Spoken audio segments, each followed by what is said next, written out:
Hello again, Struck. Welcome back to another stream of mine. Tonight I will be doing, continuing what I was doing yesterday, last night. So we will be leveling up the Railmaster Electrode, and yeah, let's just go ahead and do it. Let's go ahead into the game. And by the way, I uploaded today my my 2021 edition Railmaster Skills Showcase. So for anyone who was looking forward to this, it's now up on my YouTube channel and on my website struckclub.xyz. So yeah, yesterday for like 3 hours I managed to reach the part in the game, like probably the middle of Act 2, where I need to reach Murky Miasma. Oh, I didn't take Protected Trail, did I? At least I've got Acrid Plains. Just quickly checking if there's anything to get rid of. I don't think there is anything. Oh, maybe I can... Yeah, for now I'm gonna keep the Relic Energy cost reduction for now. Until I start dying a lot, then I can swap some stuff. Alright, let's go. And Remain saying, yo Struck, yo Remain, my main, how are you? Nice seeing you again. Okay, let's get a little bit more comfortable on my seat, like this. That should do the trick. Now, Murky Miasma and the Protected Trail. Let's just run in one direction, see how that goes. I'm not gonna fight. He's gonna run.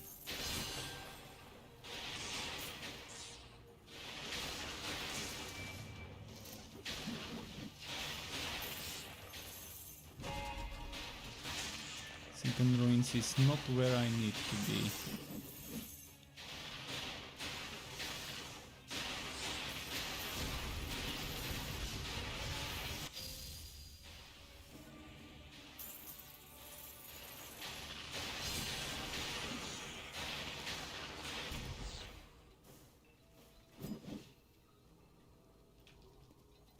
Protected Trail, there we go. How would the Bane train setup look like right now? I can show you, just a moment. I can go on my Bane train and I can show you. I don't have enough receptacles there, but let me quickly show you.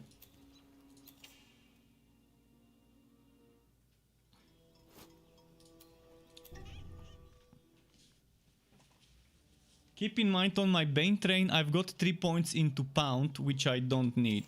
So basically you would want 4 points here, 8 points here, 8 points here, 4 points here.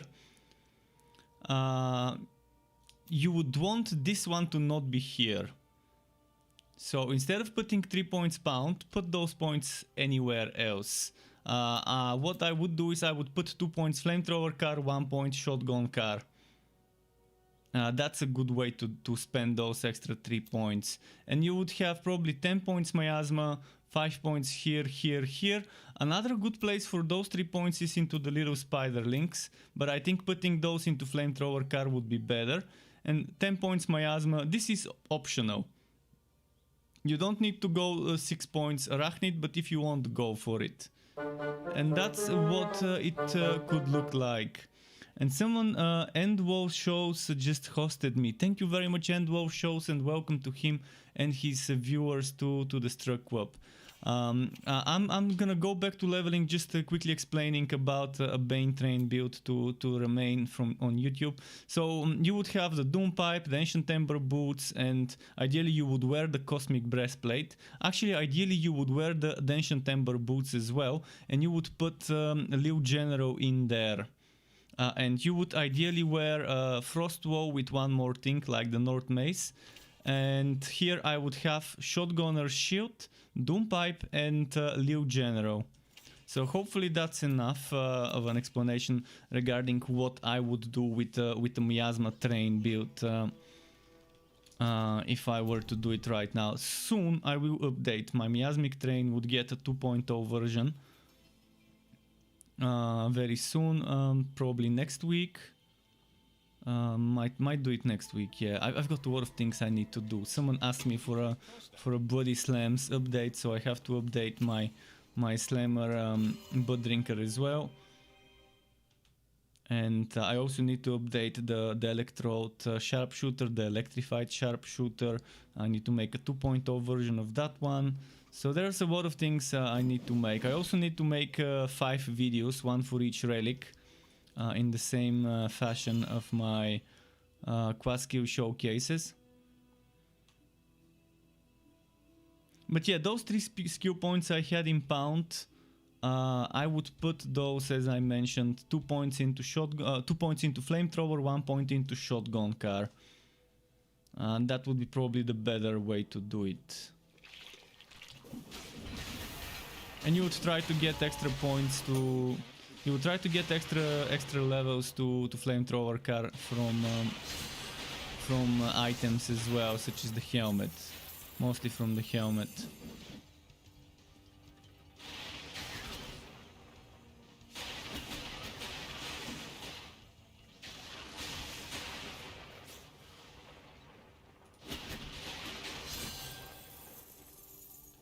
I'm gonna keep pushing forward.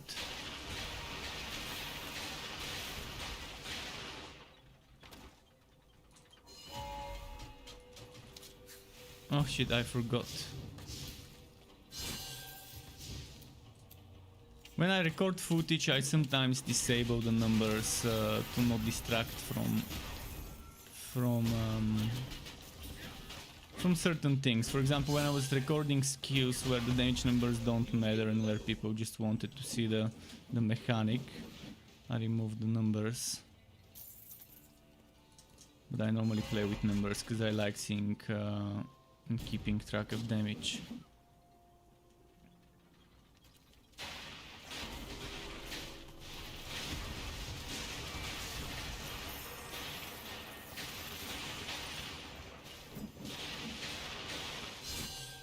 Wrong way.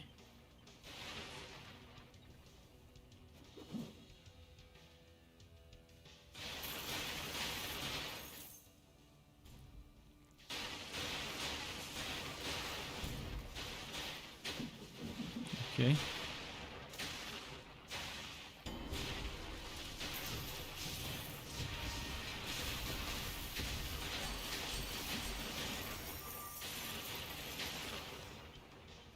Not gonna stop for a little bit of fame.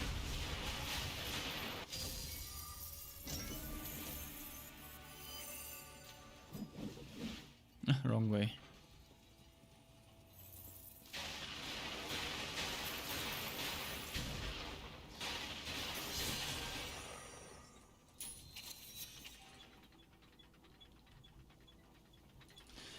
Seconds downtime to walk away storm. One Dante says good game. Hello, welcome one. Nice to see you. I'm glad to hear that you think so. Torchlight 3 may not be everyone's cup of tea, but if you do enjoy that game, there's a lot it can offer in regards to build diversity. That's why I constantly keep switching heroes. You won't see me playing on the same hero for a very long time consecutively. I constantly keep making new heroes, new builds, testing new things. And this keeps me distracted from the lack of endgame activities. Only having the Fazir to do could get kind of boring unless you switch heroes often.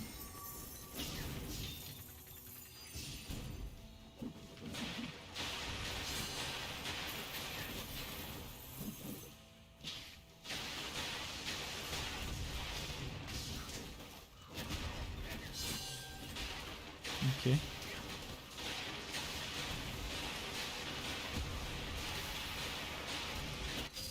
You have gained a level. Invigoration, perfect, just what the doctor ordered. Oh, I missed the chest.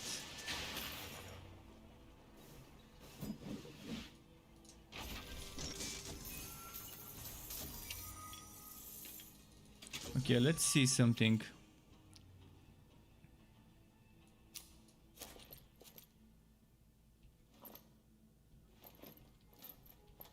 Would be nice if I get a one-handed drop. Strong one-handed weapon drop.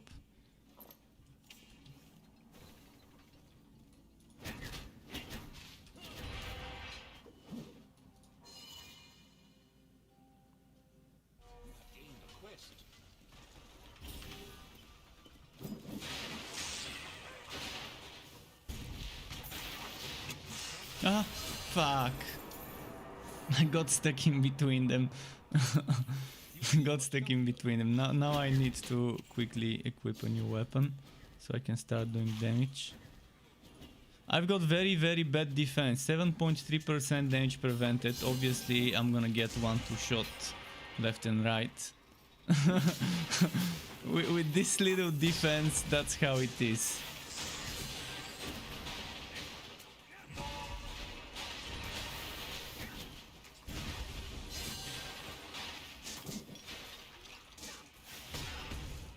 Everything can 1-2 shot me here.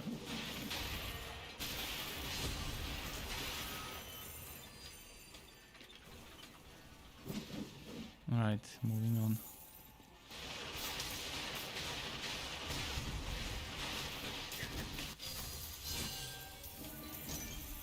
But what can I do if it's not dropping me items with the defense of the sets I need? I'm just keeping the low level ones for now. I should check my inventory. You know what? Before the boss fight, I will check my inventory. Before the end of this act. In fact, after I'm done with this quest, I'll go in my fort and check for some level 20-30 items of the cosmic set. I should have something saved somewhere. I do hoard a lot of Wovi gear because I know I level up a lot of outs.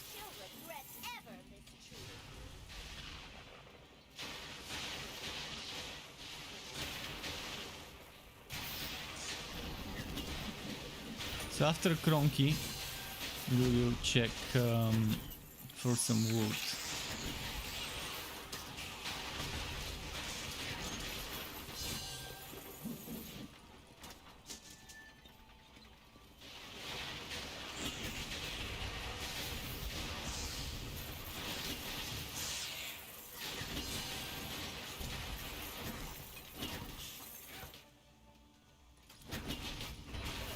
Did I wipe bind the weapon?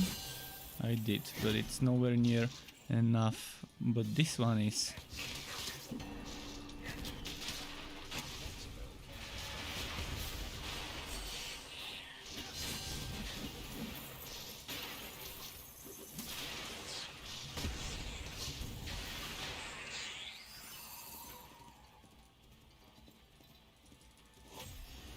Pudding Lime is back. Welcome back, Pudding Lime. Nice to see you again. Waving back at you. Waving back. Okay, now what I'm gonna quickly do is check what's here. Well, I need a spare weapon. I'm gonna keep something.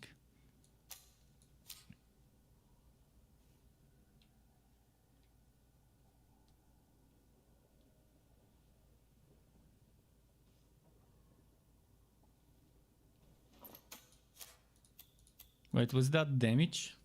Bonus fire damage? I still don't want to break my set bonus from this and this. You can't cast that. You have completed a quest. But yeah, I'm gonna check for some spare gear after this fight. I just hope I don't get one shot during the fight.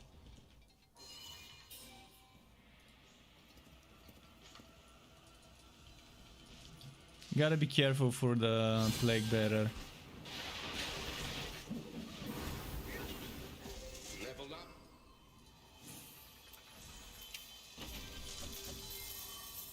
Quest finished.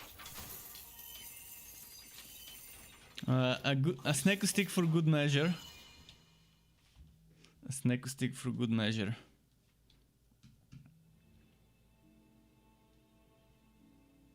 Hi, Wuk89. Welcome to my channel, Wuk89.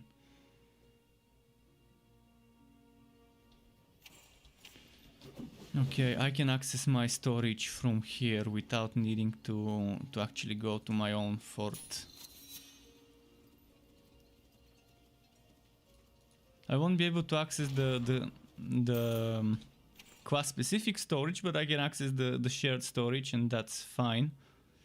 Now, do I get defense and extra energy cost reduction? I mean, I'm gonna lose energy cost, but it's time to start getting more defensive stats. I'm gonna have a bad time if I don't get some defensive stats soon.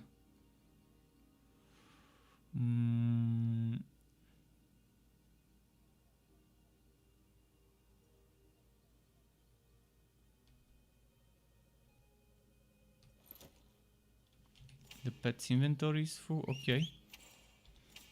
Let's look for some cosmic items.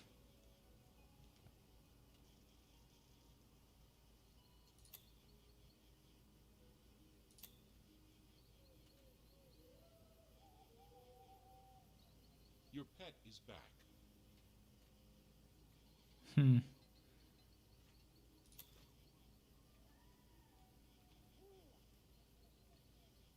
Your pet is badly wounded.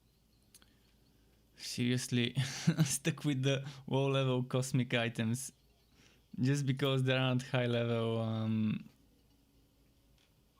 cosmic ones. I can check my own fort. I think it's best if I go to my own fort and check there. It's gonna be best if I do this. No other choice. Hopefully I can find something level 20, something 30. Because it's just silly using level 4, 5, 6 items, etc. My defense is less than 10% damage prevented, which is kind of painful. Even on normal, you can get one shot. Obviously I'm killing them before they can kill me, but that's not always the case, as you saw earlier when I got stuck in between 3 chargers.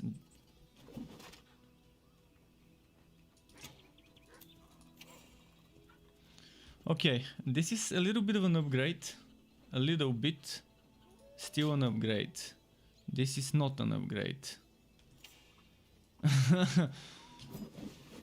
Ah man, I need to move this.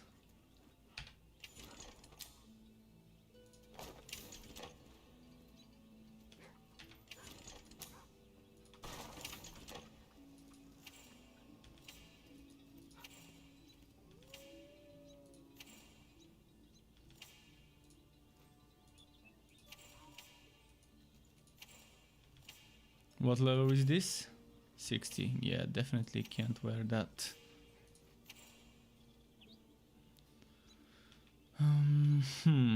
Tempting, but no. This one. Relic energy cost. Yeah, this is nice. This is nice. Less endurance regen, but more energy generation and almost the same energy cost, so not terrible. Little bit of an upgrade there. A bit of an upgrade here. Ah, this is a nice upgrade. See, this is what I needed. And this is another thing. No defense, but at least I'm getting 1000 HP and damage with flamethrower car and crit damage. This is actually pretty solid.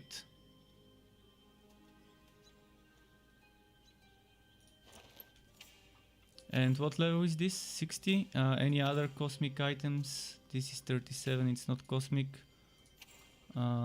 Cosmic 44. I'm gonna try and remember for when I'm doing Act 2 what stuff I've got to look forward to. Doom Pipe 47 with relic stats, perfect. Although I will transition from wearing the Doom Pipe to wearing a Frost Wall in the end. That's gonna be the goal. And the Doom Pipe can be in the Legendarium. Okay, I think that's it. Storage wise, that's all the stuff I could grab. Still, I got my defense to 16%, mind you, from 8 to 16. So, double the defense. I'm still wearing level 6 gauntlets. Because I need the relic energy cost reduction, but I'm gonna quickly check again if there's a pair of gauntlets I can probably equip. I can maybe get some defense, get rid of this relic energy cost. Maybe it's time to get rid of some relic energy cost.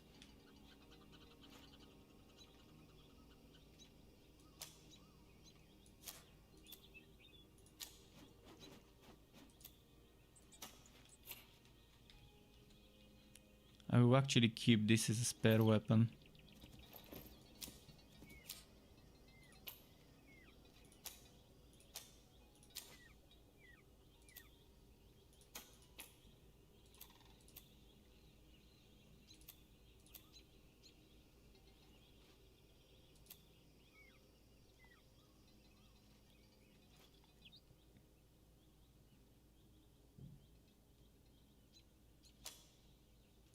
I'll actually transition. You'll see what I'm thinking. What I'm gonna do now. I'm gonna make a swap.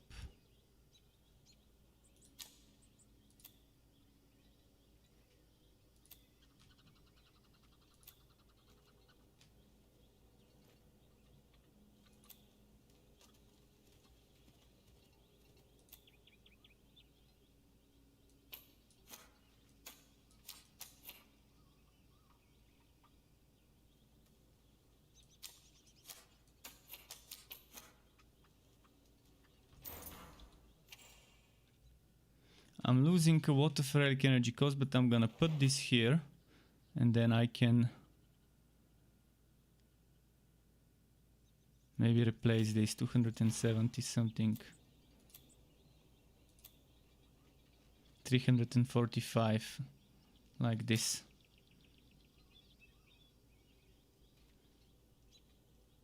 And now my defense should be fine, and I'm also gonna do this. It might be level 16, but it's still okay. And I'm also gonna grab a level 30 something Frost Wall 31 for later. And I think we are set for now. So what I'm gonna do now is remove the Frost Wall from my Legendarium and put Doom Pipe here. And yeah, I lost a lot of relic energy cost, but the thing is, I don't need as much relic energy cost now that I'm using a Glacier's Edge with the Frost Wall. So that's 15 seconds extra of the cooldown.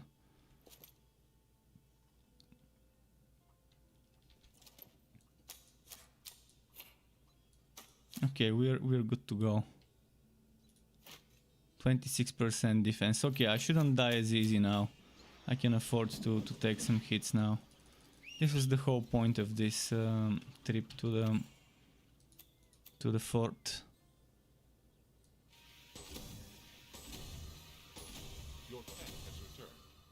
And now I've got extra damage reduction from here. Next I'm gonna get this damage reduction from here. And then I should be tanky enough. Okay, let's move.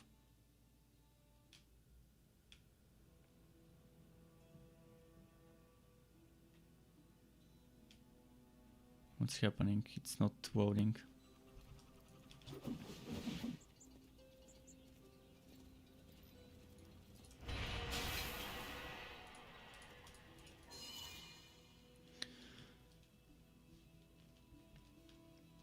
Come on.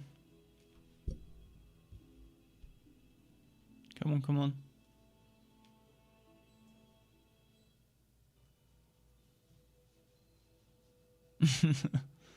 Let's see how long it will take. Should we start spinning the wheel? Okay, there we go.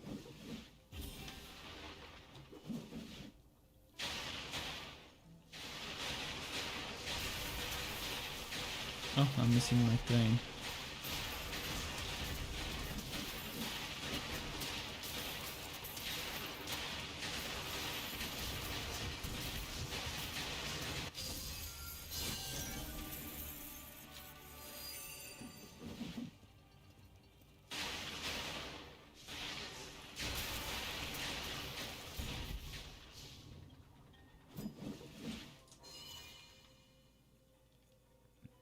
So yeah, this relic energy cost that I lost, I don't care about it now because imbue relic at 30 seconds cooldown is good enough. It makes up for it.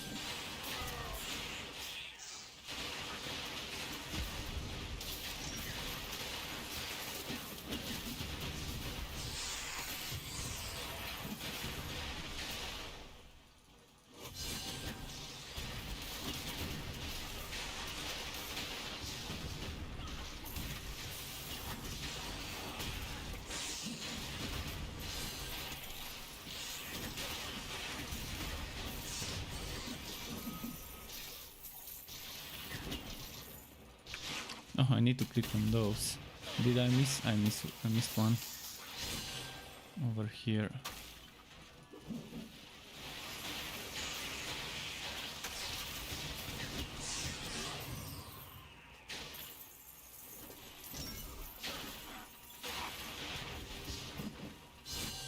All those squabbling netherim.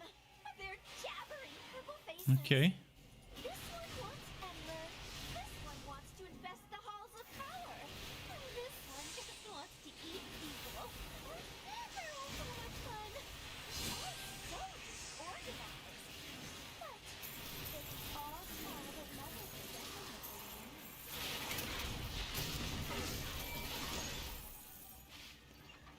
Okay. How am I doing with the levels? I'm fighting 28 at 20, almost 27, so not so bad. They're not out leveling me by much. We can afford to rush ahead a little.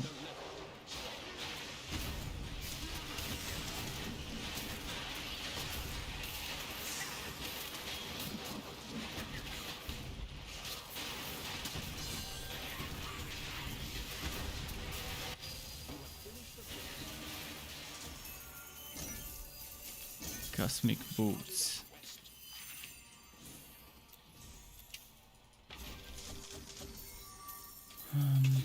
Okay. Let's see. Oh, great.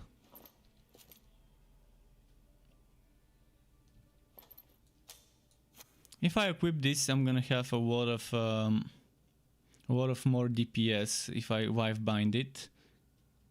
But I'd rather use what I'm wearing for the skill, for the cooldown.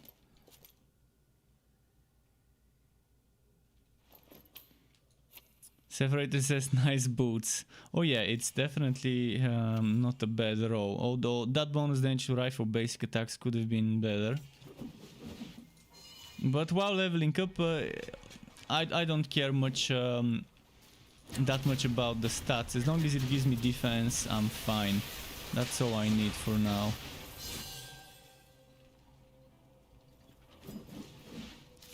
From boots, at least.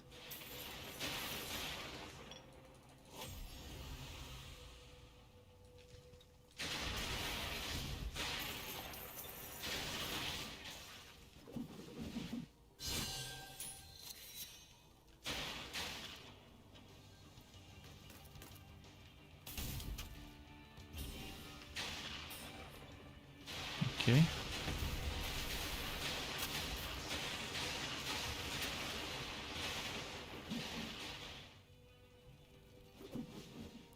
Is this gonna be the dead end of the map, or is it gonna be the right way? It looks like I'm going to the dead end, but who knows?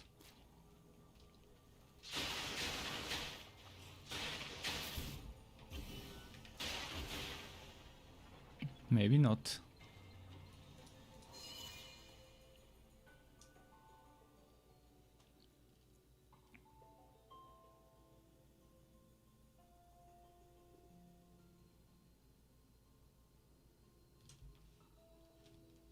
Come on.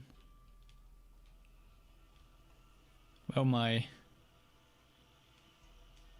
Walkway Storm and my energy would have ended during this loading time.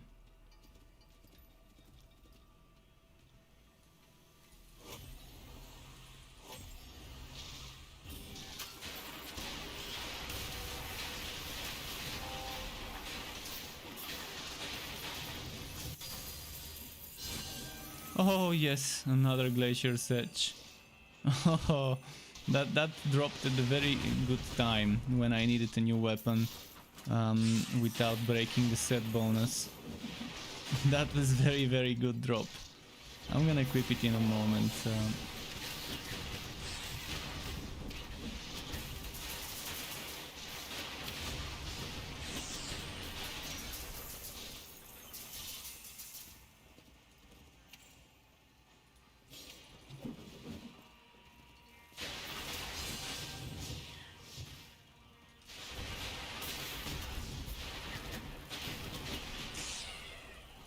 Pretty stoked about that drop at the right time.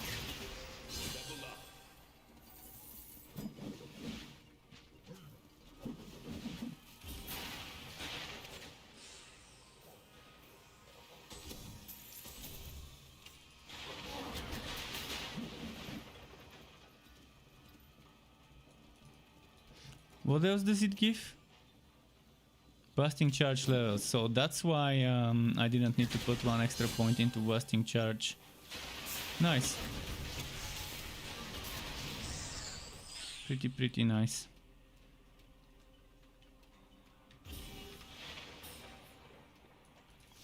Alright, let's check this. Over here.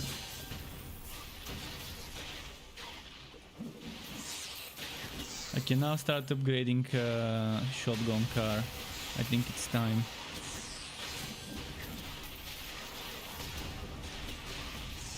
Let's see.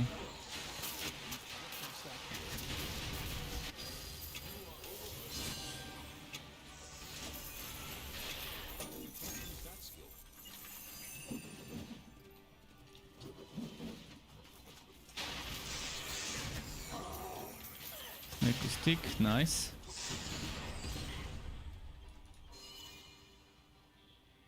Separator says wow. Wow indeed.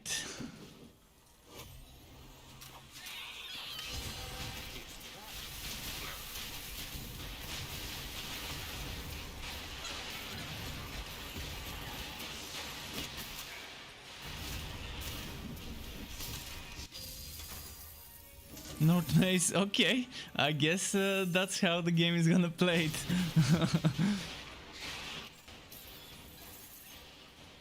Good, good. Conjure Electrode levels. Should I test Conjure Electrode? I want to test if Conjure Electrode increases the attack speed of Flamethrower car and other train car skills. Because if it does, then I'm probably gonna make a Conjure Electrode build before the Walkway Storm one.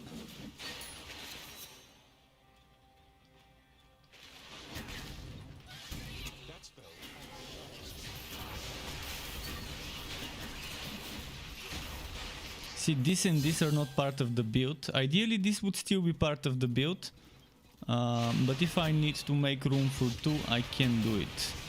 Those are optional there. This one's definitely not gonna be at the end build, because I'm most likely gonna use 1000 volt burst instead of that one. But this one, I'm gonna probably keep, so it can trigger, so I can have the summons help with the procs, with the lightning strike procs.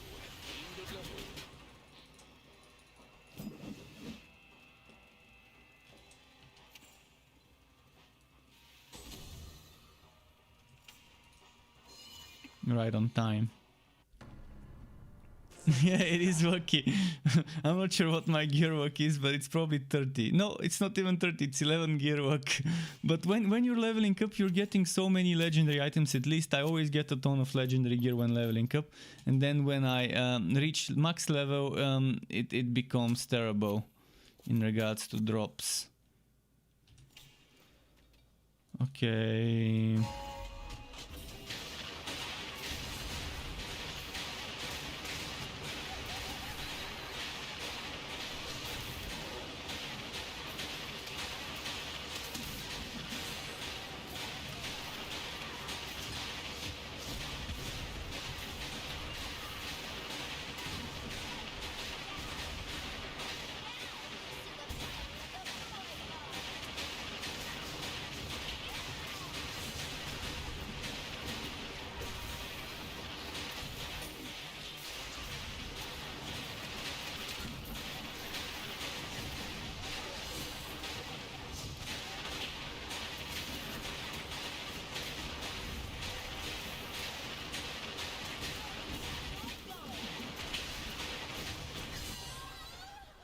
Okay. Got her.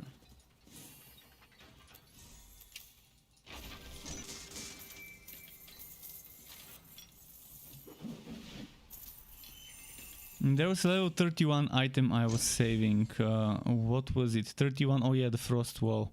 That was the level 31 item I took from my stash. Okay, it's time to get rid of some Wobby gear. Pet, go sell.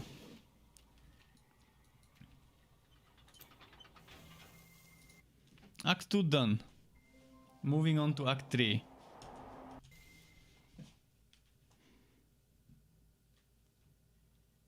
Super quick. A new quest. You have finished a quest.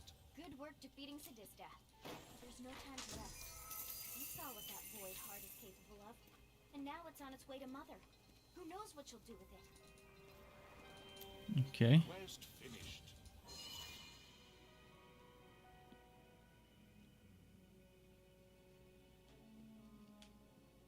Come on.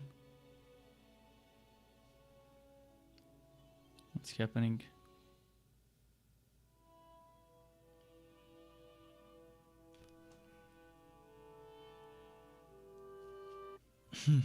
Hot on the...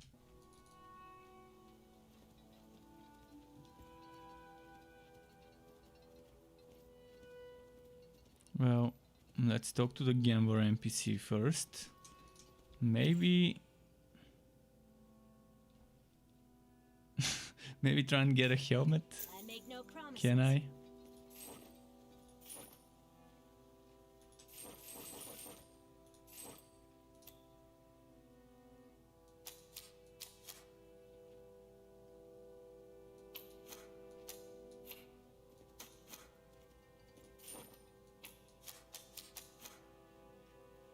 Can I try and get some helmets?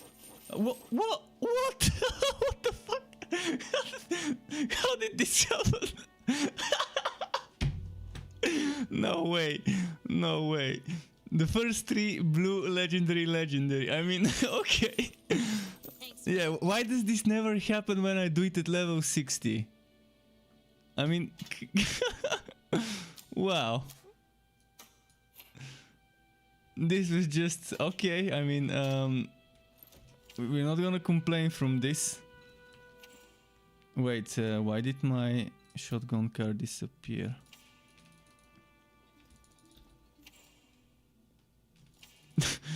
But yeah, this one was like...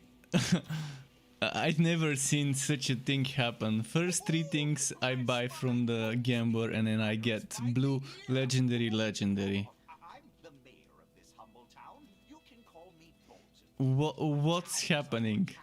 The Empire brings Wow.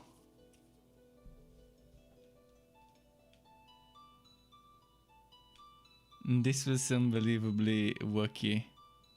I still can't believe it. Indeed, the Struck laugh. RNG loves me today. If only I was playing a level 60 hero, man. I want that RNG at level 60. Where is this RNG when we need it?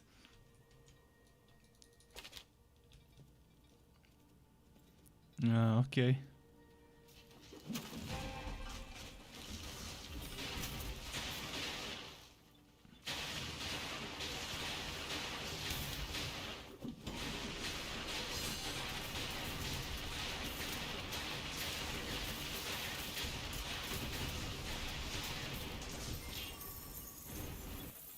Okay, let's keep moving.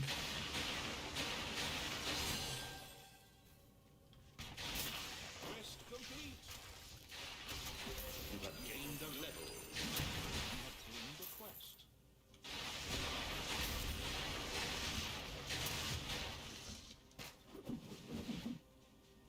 This definitely is the quickest I have leveled and completed stuff ever.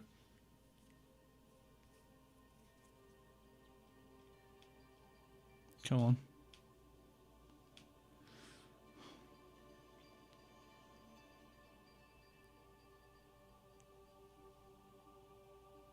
Guess it's waiting for my energy to end before it votes.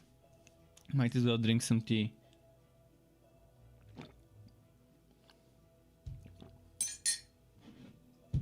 And the tea is over. Switching to water.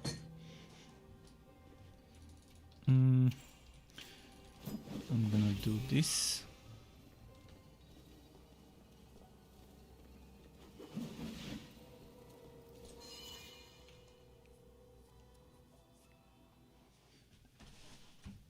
Okay, Grand Hall. 2 cliffs of ore. Oh wait, I had a level up to spend. Alright. Stay put.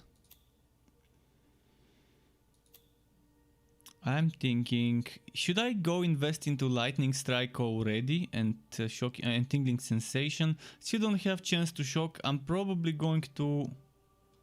Wait, why did Ghost Rain disappear from my skill bar?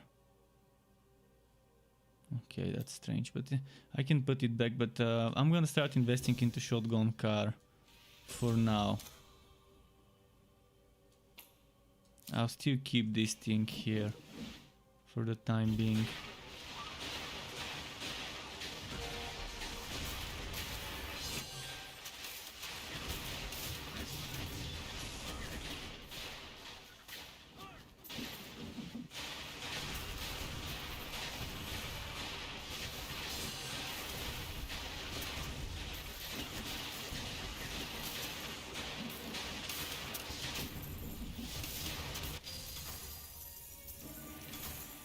What the fuck? What the fuck is happening with the legendaries? I just can't believe it. Come on, give me this bucket level 60. I need this bucket level 60. What the fuck? You ever get a chance to make a Witch Hunter video for Chaos Bane? Well, what do you mean by Witch Hunter video? I've got a few builds already for the Witch Hunter, Ace Million. I've got 2 builds with the Flame set, 1 build with the Jailer set, and I can't remember what else. I think I've got 3 or 4 builds. I definitely have 3. I can't remember if I have a 4th build with the Witch Hunter, but if you clarify exactly what type of video you were referring to, I can try and answer better, because I'm not sure exactly what video you're referring to.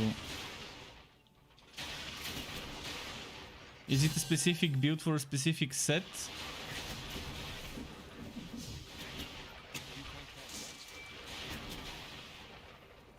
For example, the Martyr set, I really don't like the gains from the Martyr set on the Witch Hunter.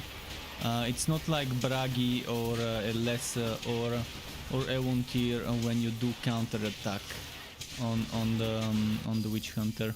You bought Warhammer Inquisitor and you don't really like it. Oh well, I don't really like it as well. In fact, it's my most disliked game in the genre. I don't think I've played isometric hack and slash that I disliked more than Inquisitor Martyr. Even some of the single player games like Victor Vran and Van Helsing that don't have much to do after the story, even those I like playing more than Inquisitor Martyr, which has a lot of endgame to do. An active skill video showing Kohi's... Oh, this video. That's the one you were talking about. I haven't had time to do it. It's on my to-do list, but yeah, I don't think it's gonna be very soon. This week I can try and make it. I've been busy with Torchlight videos. Maybe I can push it for tomorrow. We'll see. Let me quickly write it in my notes. So Jurgen video, active skills Jurgen video. Okay, I put it in my notes. Let's save, just so I get a reminder. I could try and do it tomorrow, I guess. I was planning on doing something else tomorrow, but maybe I can do that one tomorrow.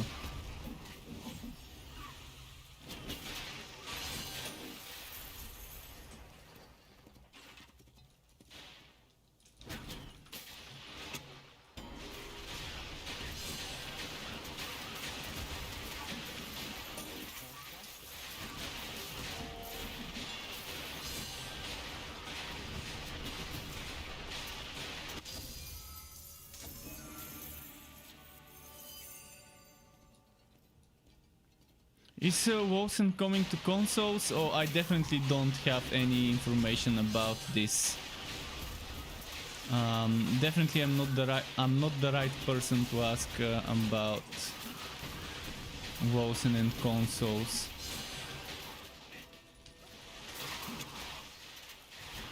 Wait, where's my train? Come on, train. Your damage is needed, train. There we go. Obliterate them. Obliterate them. Vultura fried chicken. Fry them up with flamethrower car. Econog fried chicken. EFC. Let's make it a franchise. The EFC.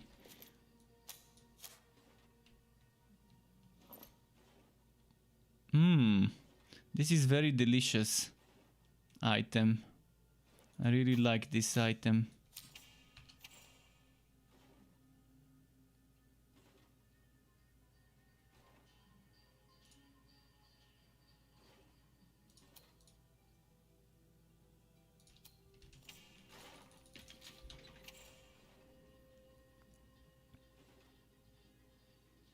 And this is a delicious item as well.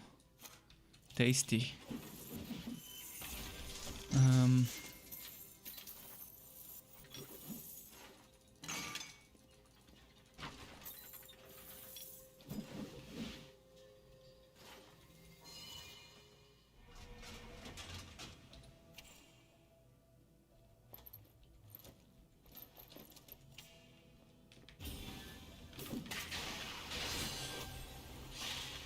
Oh, it's broken. You've gained a level. Should have guessed.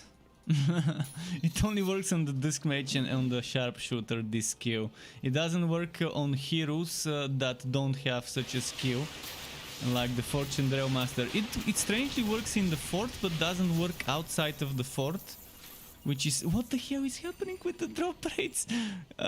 Did they patch the game? Did they patch the game or something? What's happening? I feel like it's Christmas early.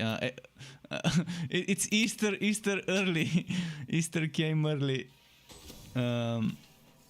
Like, wow.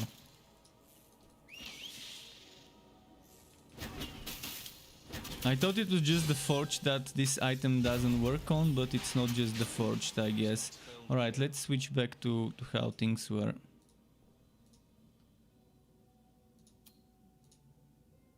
Your pet has arrived.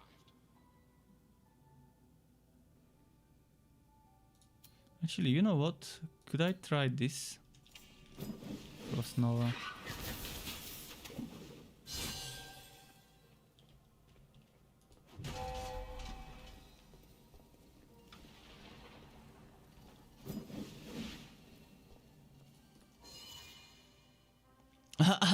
I've never seen such good. I mean, I'm speechless.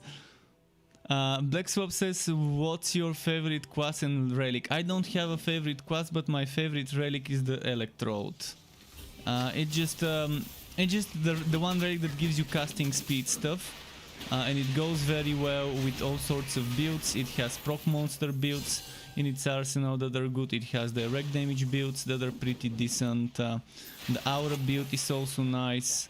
I mean, it's hard to make a bad build with the Electrode. Honestly, with the Electrode on any class you can have some amazing builds, and I love it. I'm not saying that other relics are not as good. Flaming Destroyer is just as good.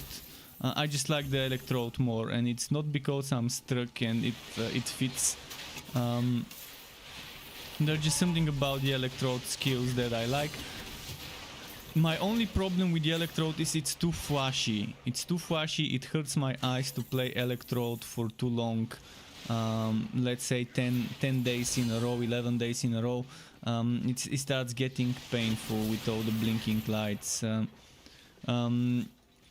It's definitely not a relic for people who are sensitive to things like that. People with epileptic seizures and stuff like that, I wouldn't recommend Electrode to those. And it definitely can cause you eye strain if you play it for too long. But it's such a good relic. It's such a fun relic. I would like to see some of those lightning strikes toned down in regards to animation.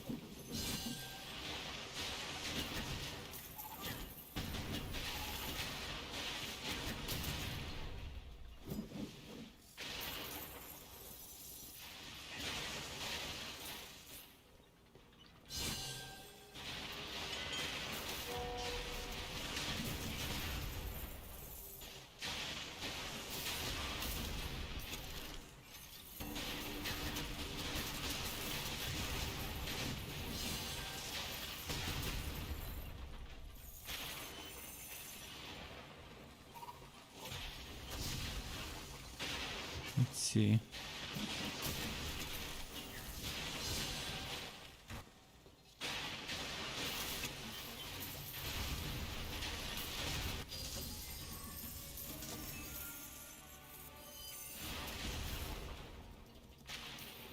Let's see if I missed any chat. Ace Million says, are there a lot of red weapons heroic in Chaos Bane? I use the engineer, but I do kind of like... I think every class had like 5 or 6 heroic weapons and 5 or 6 offhands, or maybe it's 4.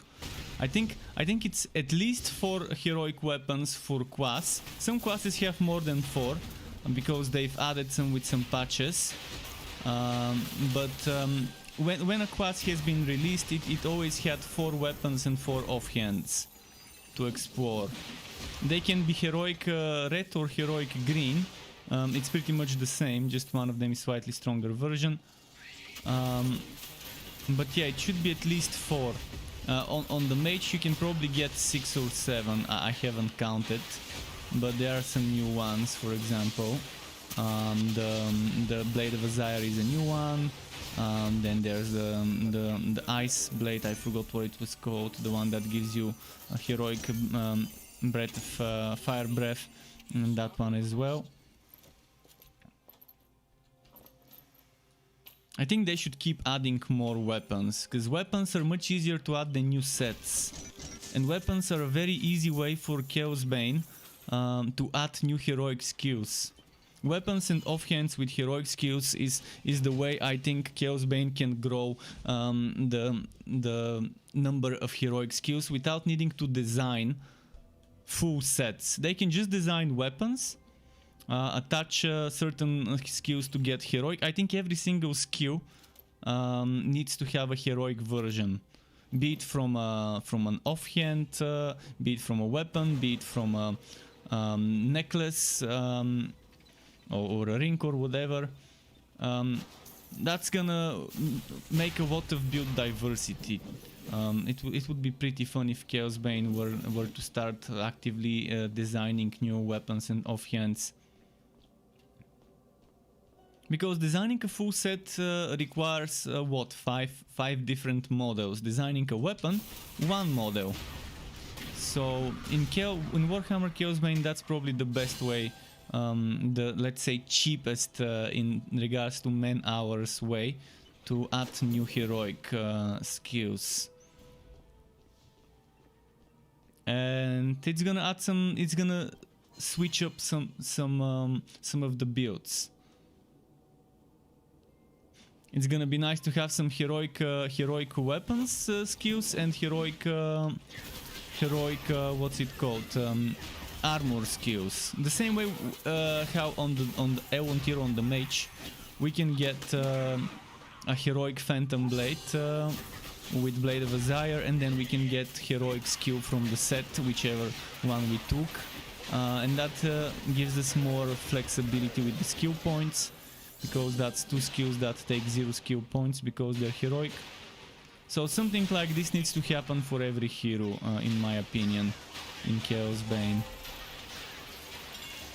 And people would be happy if they do that, because right now people get bored quickly in Chaos Bane if they don't want to play different classes, if they want to stick to the same class, and they just farm all 4 sets and farm all sorts of items, and test all sorts of builds. Then they get bored because there's not much more to farm or to test. So it's gonna be nice to give us more heroic stuff, weapons and offhands that give us heroic skills.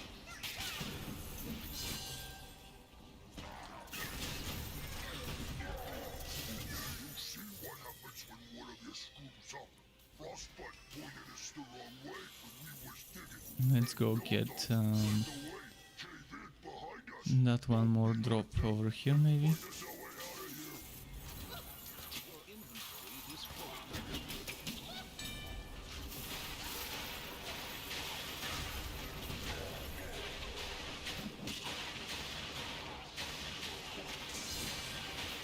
You have gained a level.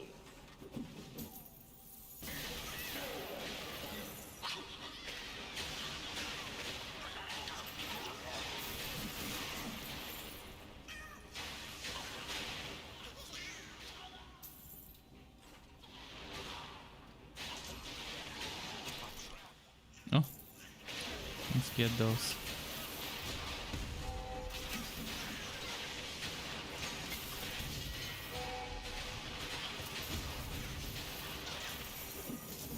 Nice.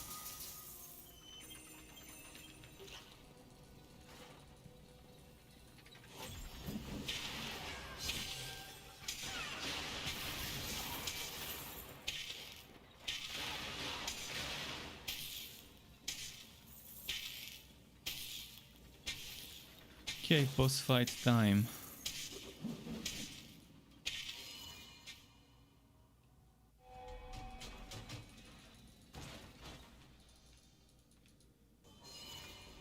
With all the Arctic armament set drops, I can probably make a full stash page with those now for leveling up and keep those. There isn't anything better than those items to level out with the Arctic armaments combined with the Imbue Relic skill.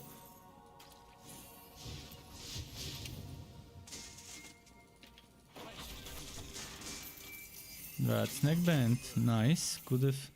Quest begun. 480. This is tempting.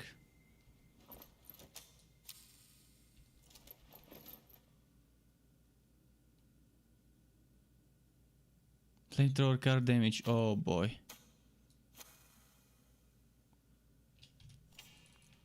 I need to go to my fort after I reach the perilous climb.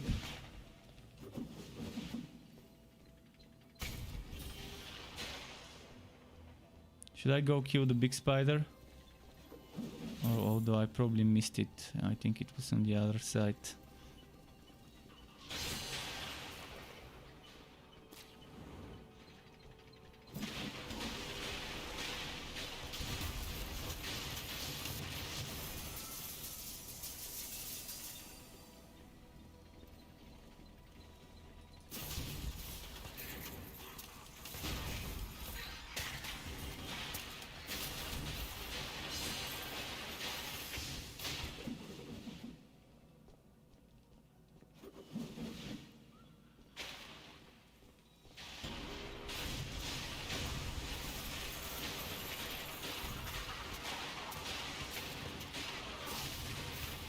Okay.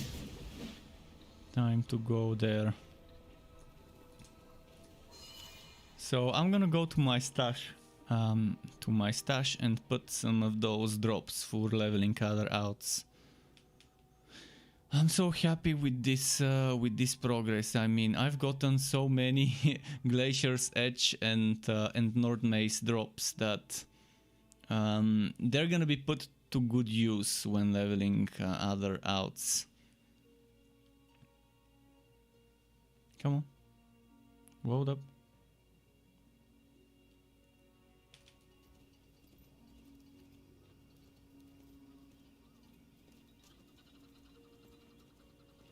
This set is one of the coolest looking. Look at this sword, it's one of the coolest looking swords. We need a fire version of this sword, honestly. Something like the Guild Wars sword. Guild Wars 1, Guild Wars 2 sword, I forgot what it was called. The one that's a burning blade.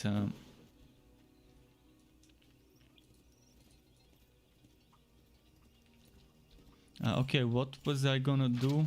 Put some stuff here. You know what I'm gonna make? I'm gonna take the stuff first.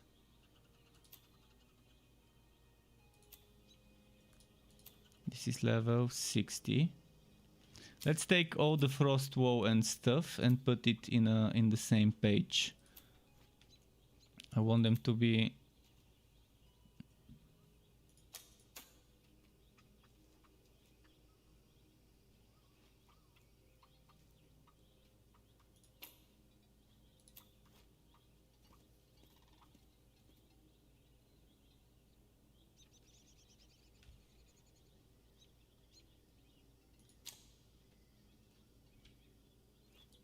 okay, that's hook shot, maybe worth keeping for now.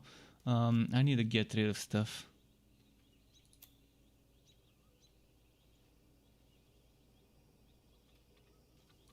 I'm gonna get rid of this. Flamethrower card damage and repeat damage. Let's just get rid of some stuff.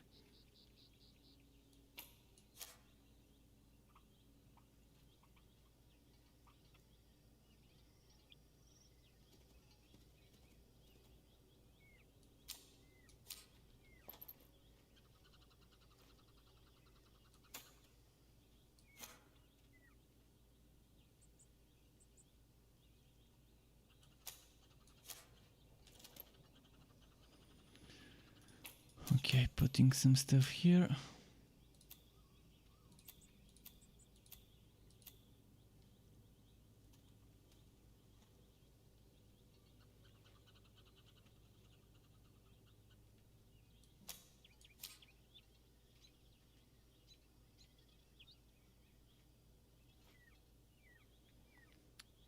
It's getting tough to pick what to get rid of, but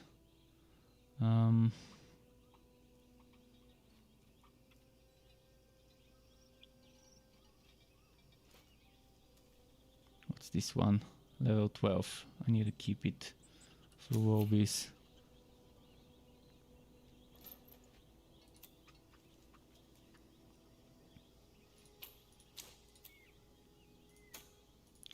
Need 1, 2, 3, 4 slots. 5 slots somewhere. So this has 3 slots. I need to make 2 more slots somehow.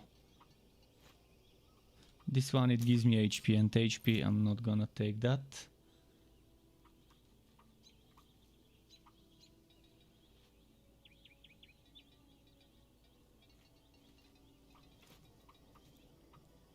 Let's get rid of this. And yeah, I think we've got our slots ready.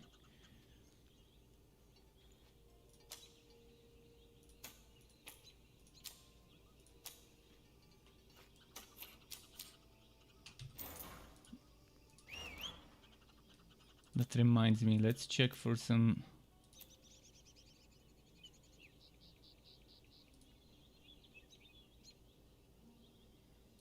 I think yeah, there isn't much I can take. This one could be good. Your pet has returned.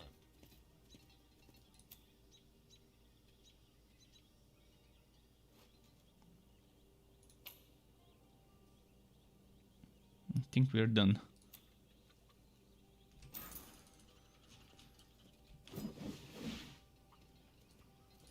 If only we could get more storage room, more storage tabs. And more hero slots as well. I want 20 hero slots so I can have one of each combo, relic, subquas, quas, subquas combo. Let's see. What's the time? 10:24 p.m. Okay, we've got time. We've got time to finish the quest, the story. Act 3. It's a grab bag.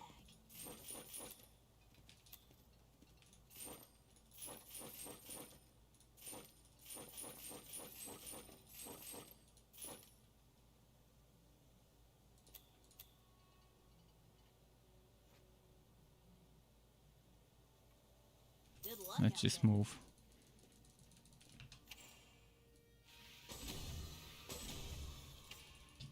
You can't use that skill.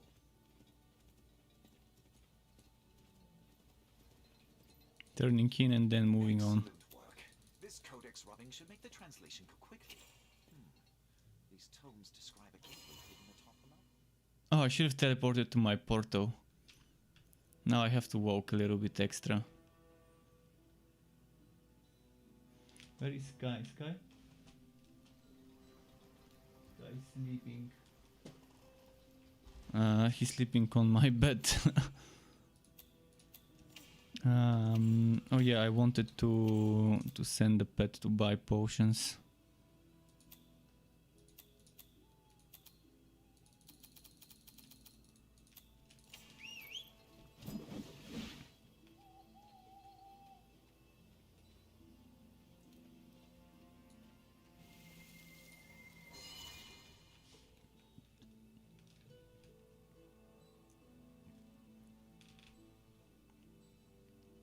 I think we're around 30% done with this act. And how long did I start my stream ago? My stream started around 1 hour 10 minutes ago, and I was at the murky miasma kind of quest. So yeah, right after Kronk. So not bad progress, even though I'm not doing it as fast as I can because I'm stopping to rearrange some items and stuff like that. Could be quicker with things.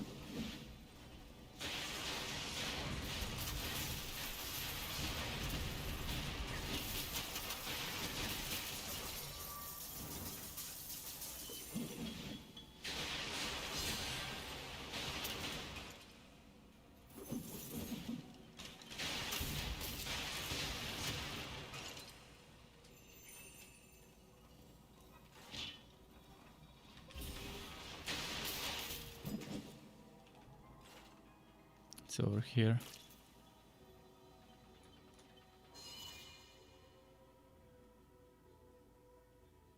Was that the Shriek Beak quest?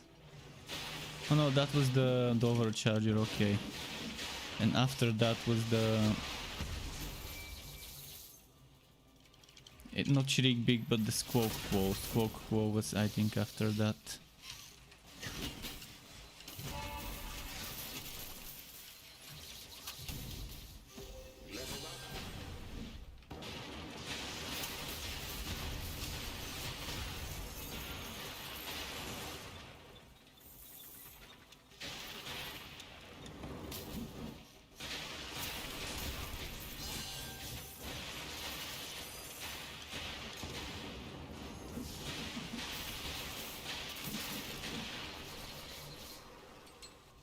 This way.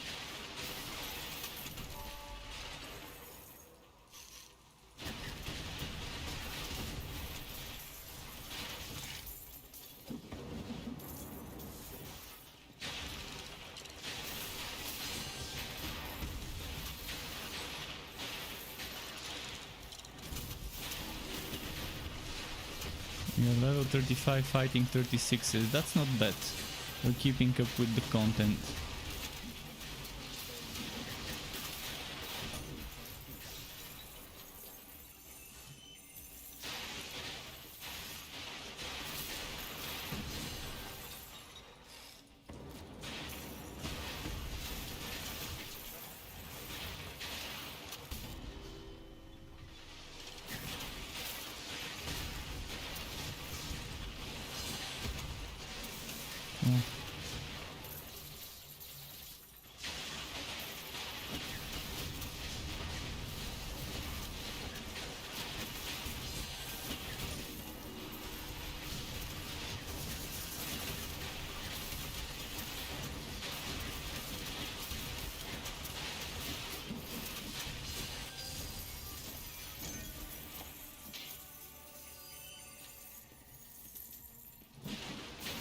okay. It's a dead end as far as I can tell. Yeah, let's spend some skill points.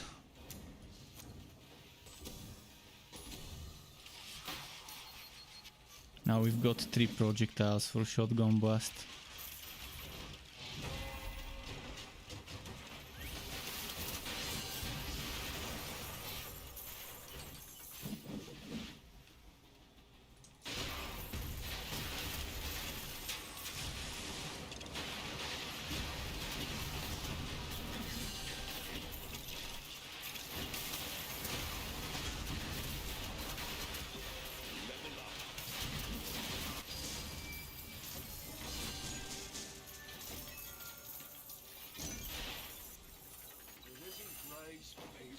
Alright, Kennick.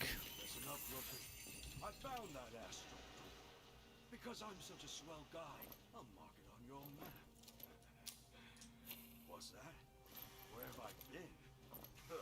We're wasting time. It ain't gonna find itself. Now go. Well, I've got 3 pieces. Maybe I can remove this and get some more defense. As long as I have 3 pieces, I'm okay. Okay, next was Wooded Warehouse. Could it be this way? Well, it's not here, but the waypoint is here. Oh, there we go, I see it.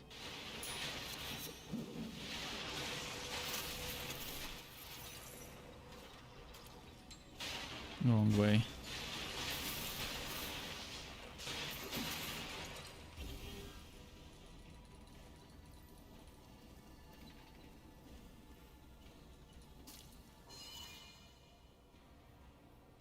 Come on. Time for water.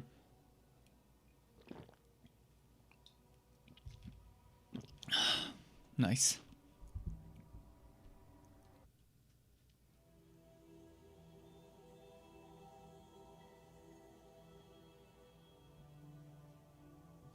Should we start spinning the wheel? Make it load faster.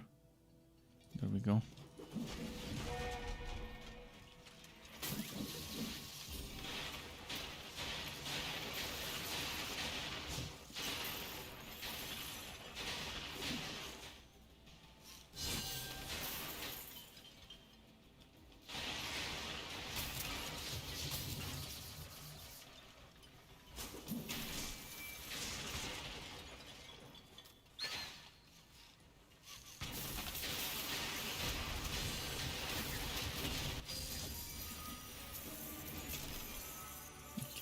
Okay.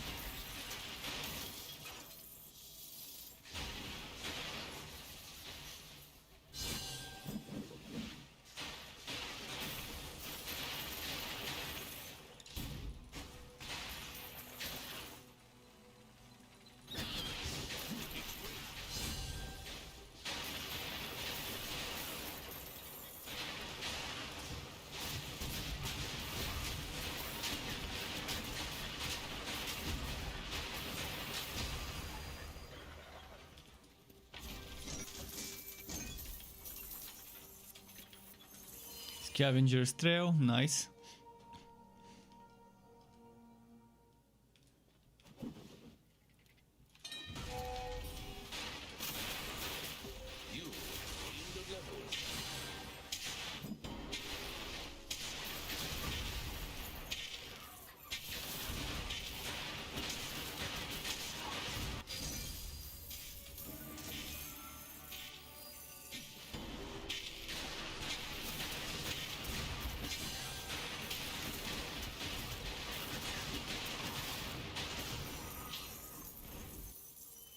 Let's keep going.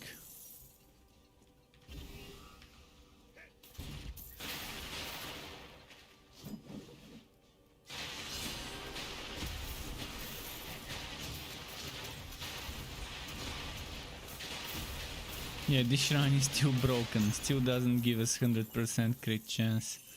At best it caps us at 40 and that's it.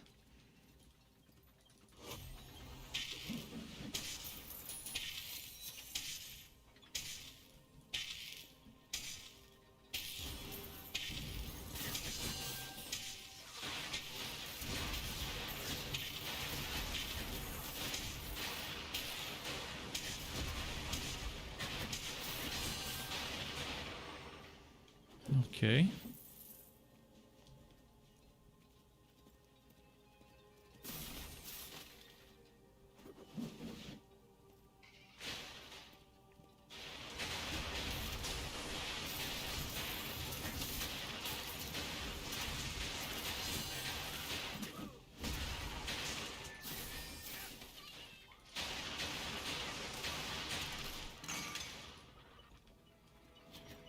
Let's get the boss.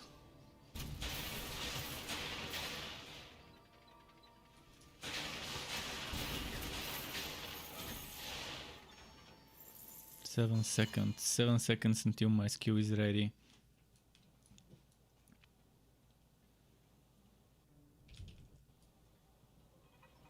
I'll make scrap.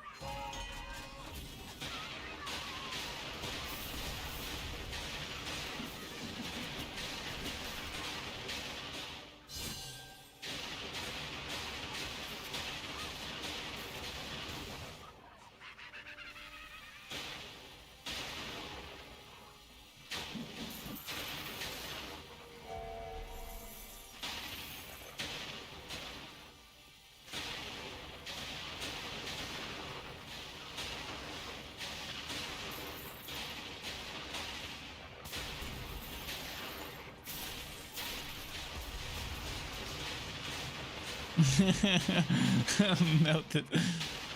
But it's normal after all.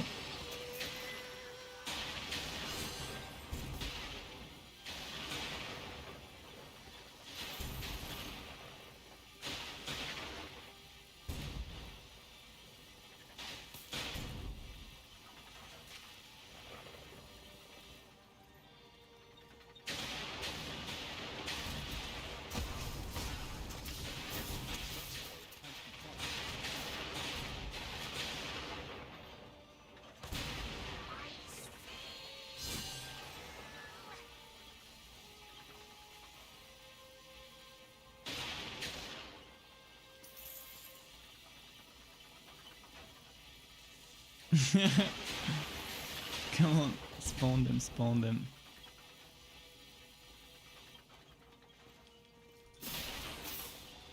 Where is he? Level up the quest. Quest started. Compared to some of the other heroes I've leveled, this is just much easier. But yeah, I'm just pulling every single trick out of the book this time around. With stacking Imbue Relic, stacking Frost Woe and another item, whichever drops.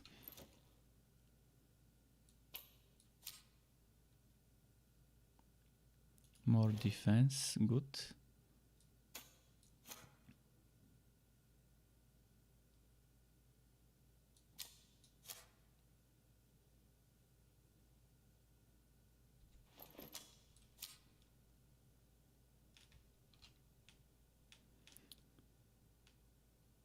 Yeah, flamethrower card damage I'd rather not lose yet.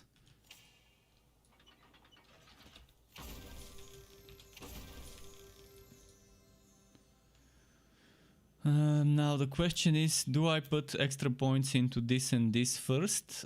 Do I get cooldowns first, or do I start putting points into the relic side of things? I think it's time to maybe put points into the relic side of things.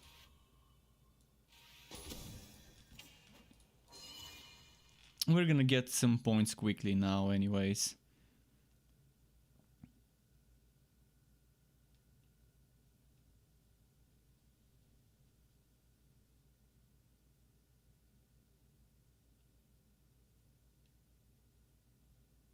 Come on.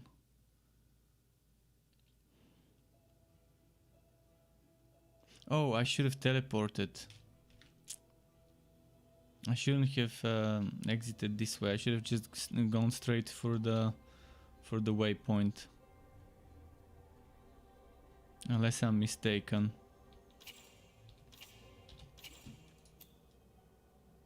So now off to the secret trail.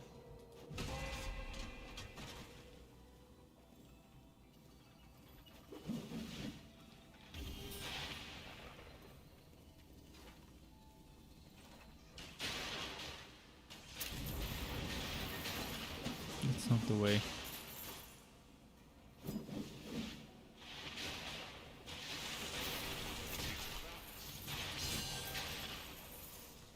I think I need to go up here, yeah.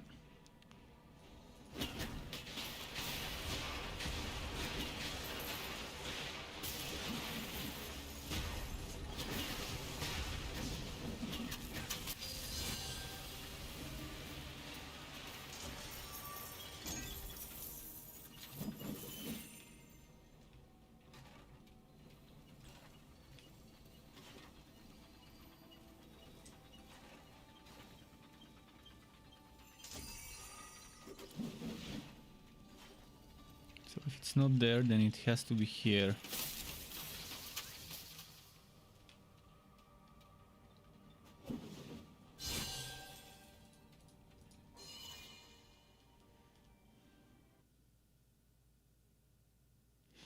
Pushing the Fazir with this build would be fun.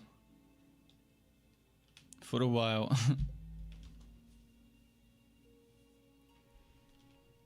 Obviously it's gonna be very gear dependent and on ridiculous. It's not gonna be steamrolling everything. But that reminds me, it hasn't dropped a Glacier's Edge or North Mace in a long time.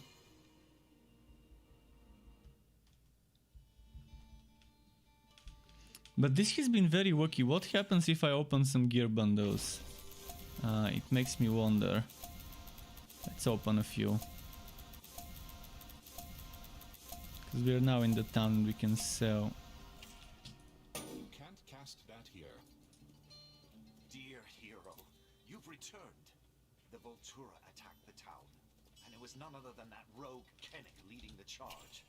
They've abducted Dearest Hicks and some townsfolk too. Misfortunes besiege us at every turn. A new plan is in order. Speak to Mayor Bolton. He'll know how best to proceed.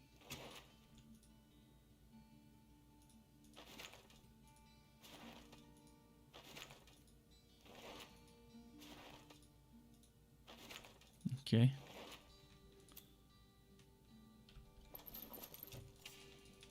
You pay up front, no refunds.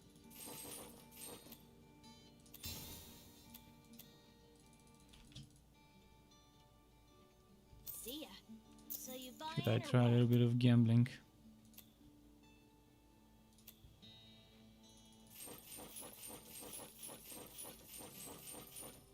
We're not gonna get lucky again today. I used up my gambling luck today earlier. Good luck out there.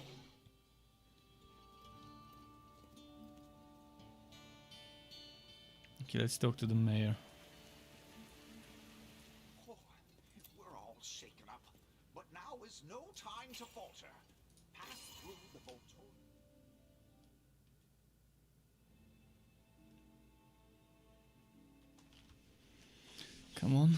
Come on, game. Is there a tree? No, it's a default fort.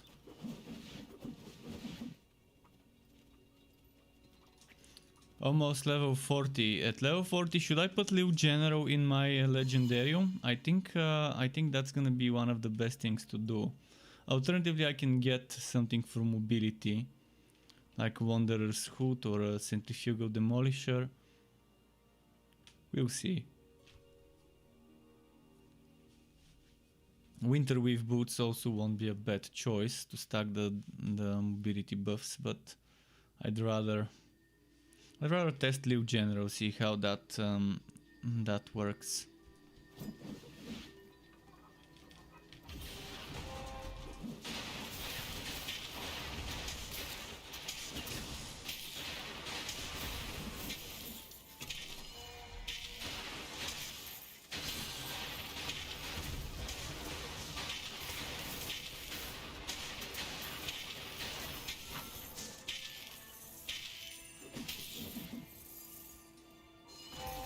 No, stop.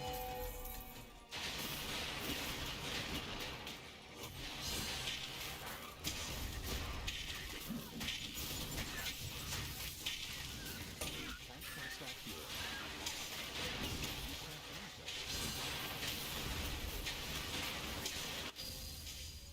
You can't use it.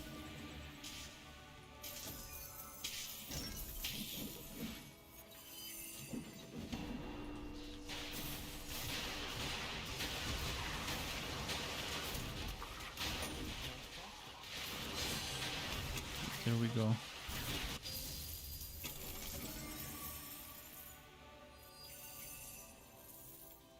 Oh, wait, let's go there first.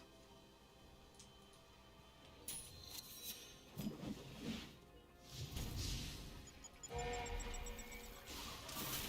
can't cast that spell.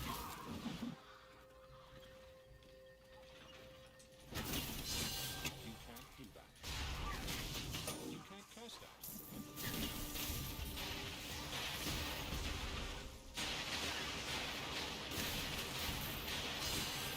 That spell can't be cast. That spell cannot be cast.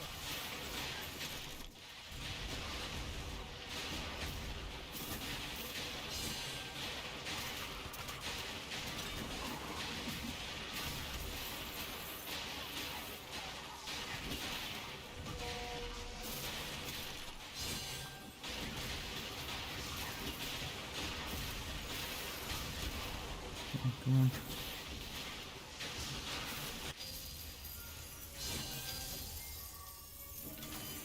Is this a bug here? Oh no, it wasn't. There was something burning on the ground that just didn't want to disappear, and I was wondering why. You have gained a level.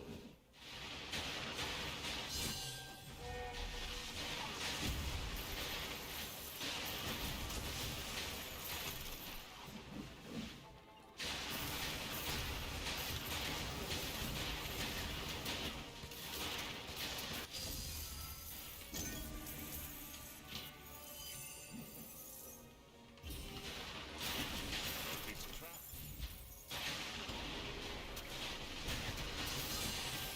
Need to go to Bolt Town again. Should I go grab King's Road? Might as well. Might as well grab it while I'm at it.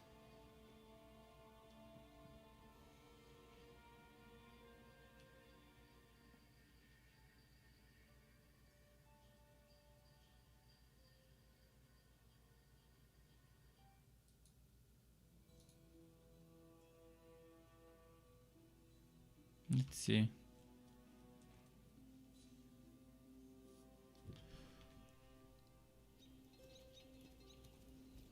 Okay, let's go.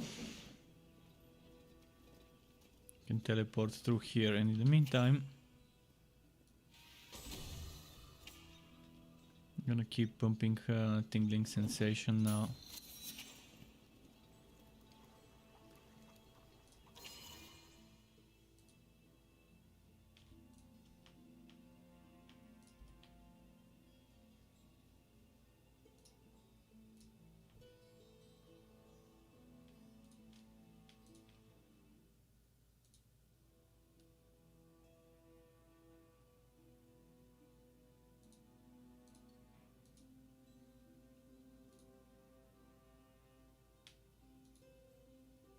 What's happening?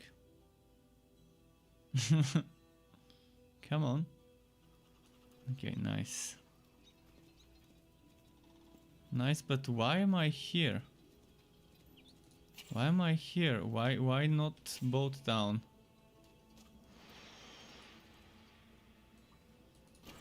Well, since I'm here, might as well check quickly the stash.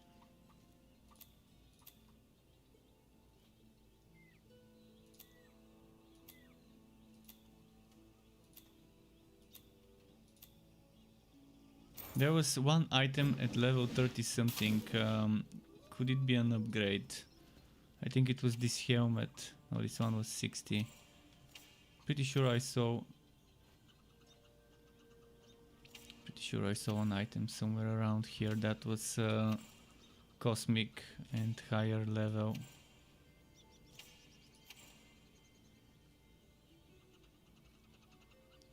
$33.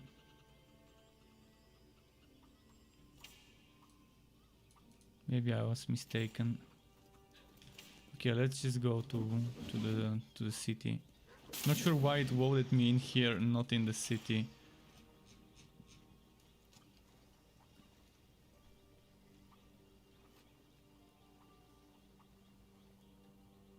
Oh, actually, I need to go there, not into the city. Never mind. I got confused. Boat Town, I forgot it's called Echo Landing, not Boat Town, even though Boaton is the mayor.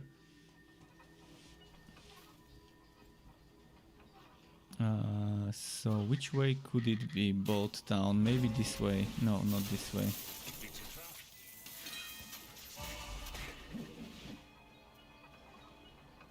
Oh, there we go, it's here.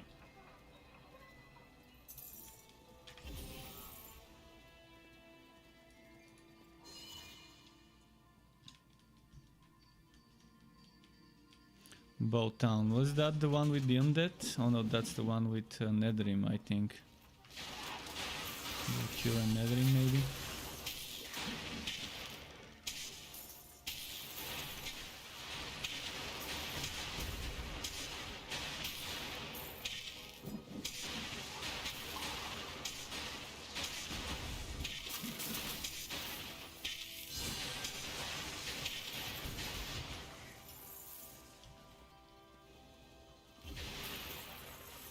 Can't cast down.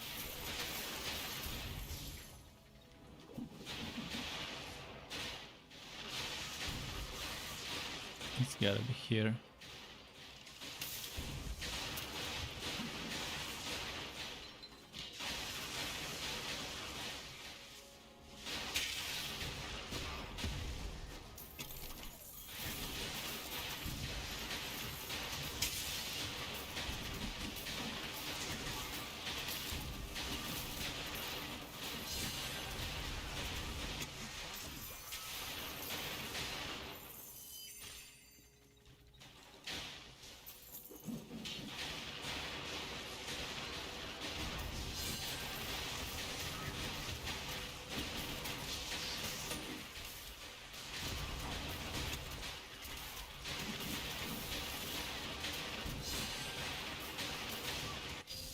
You've gained a level. Okay, level 40.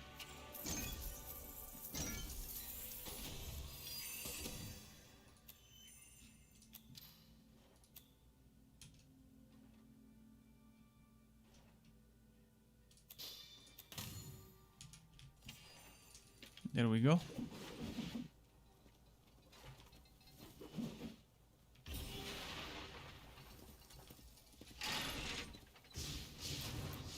Quest finished. If only those rewards had a chance to give you something legendary. A new quest. Your tank is full. The ones that you pick from the quests.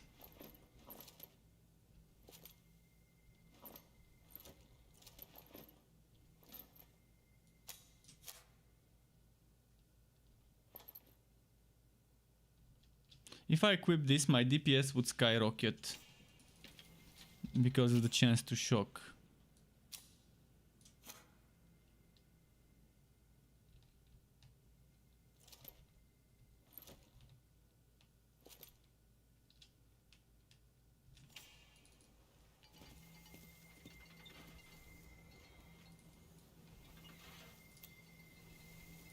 Okay, Echo Landing, here we come.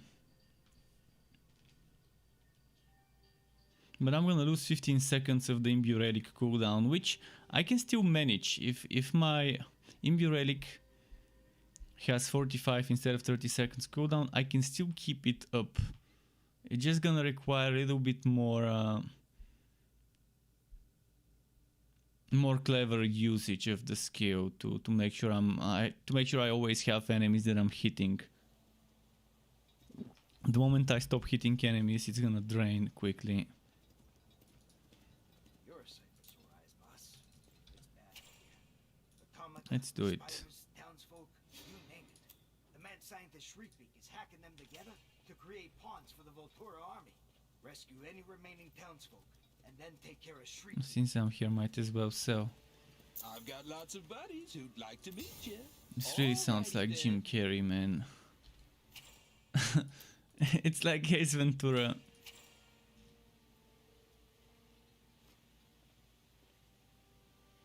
Well, what was next? Chop Shop or Power Line? I think it's probably Power Line first, then Chop Shop.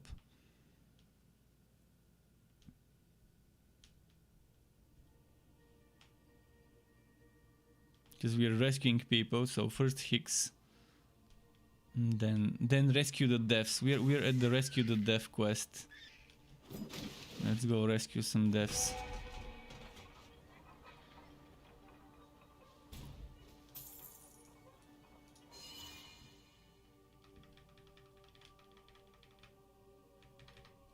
Come on.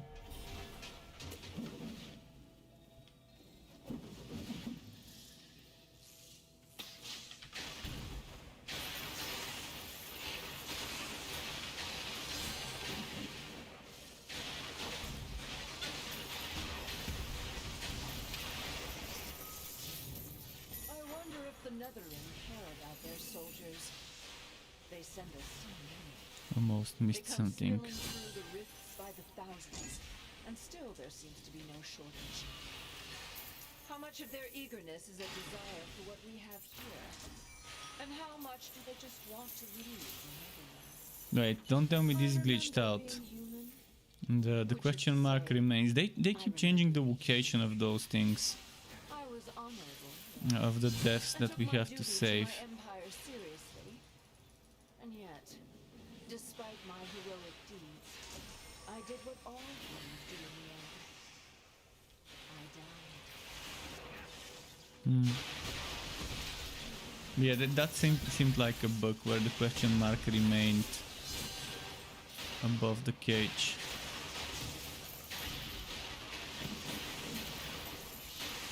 It didn't used to happen before.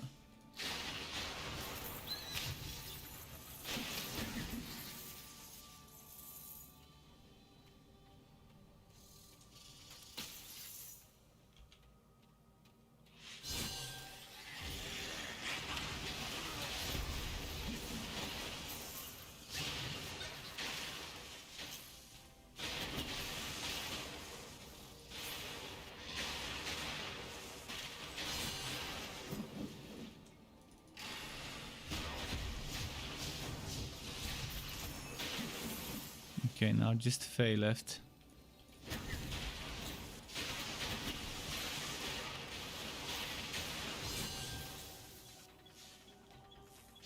Hope I didn't miss it. Hope it wasn't there. Let's just check. Rather return now instead of later when I've gone too far from it. No, it's not here.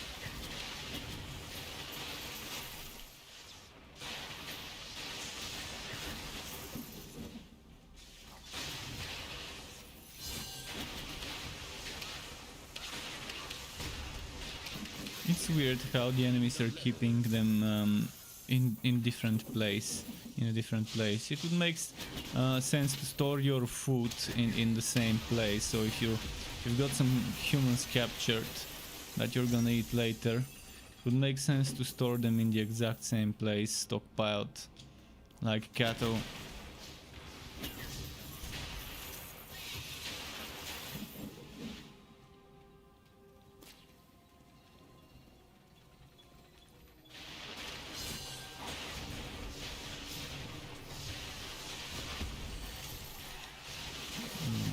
Okay.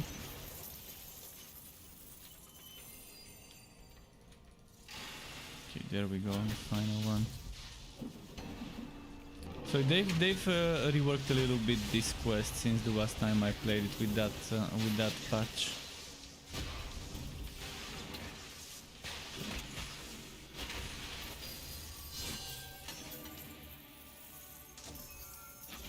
Just by placing them, spreading them out throughout the map where the deaths you rescue are. Oh, nice.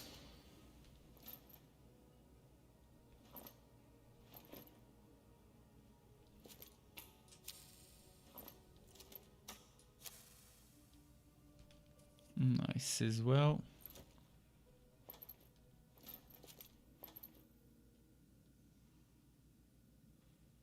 Duration for lightning barrier, perfect. Oh no, not lightning, fuck, that's lightning barrier, that's not walk-away storm. Well, it's double the defense.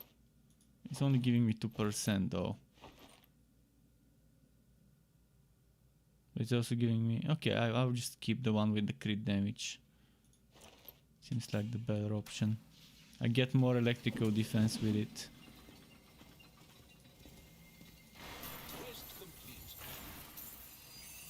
If that was duration to walk away storm, it would have been pretty decent. Okay, back to Vultura village and the chop shop.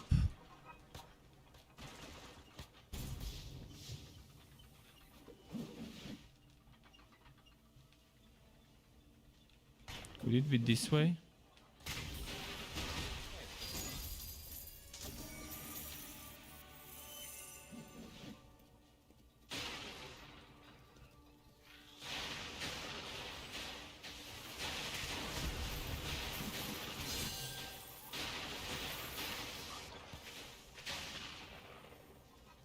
Oh, it wasn't this way.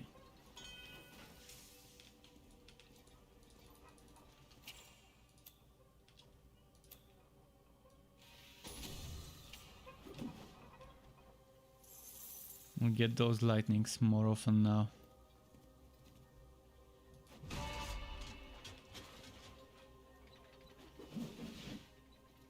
I see it.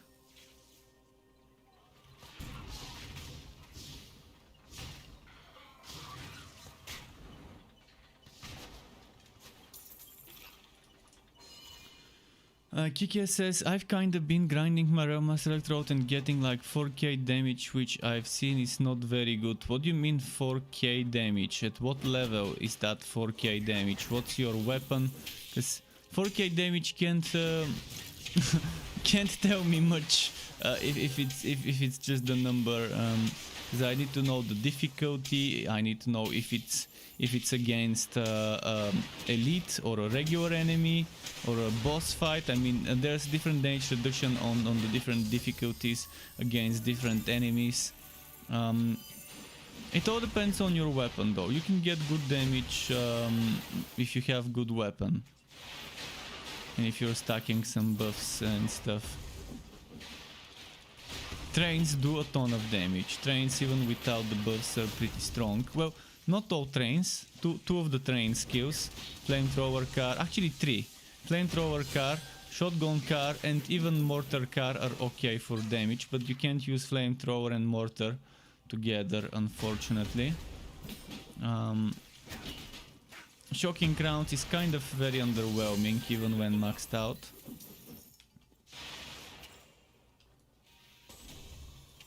And you can get very decent damage from the Electrode as well, so there's that too.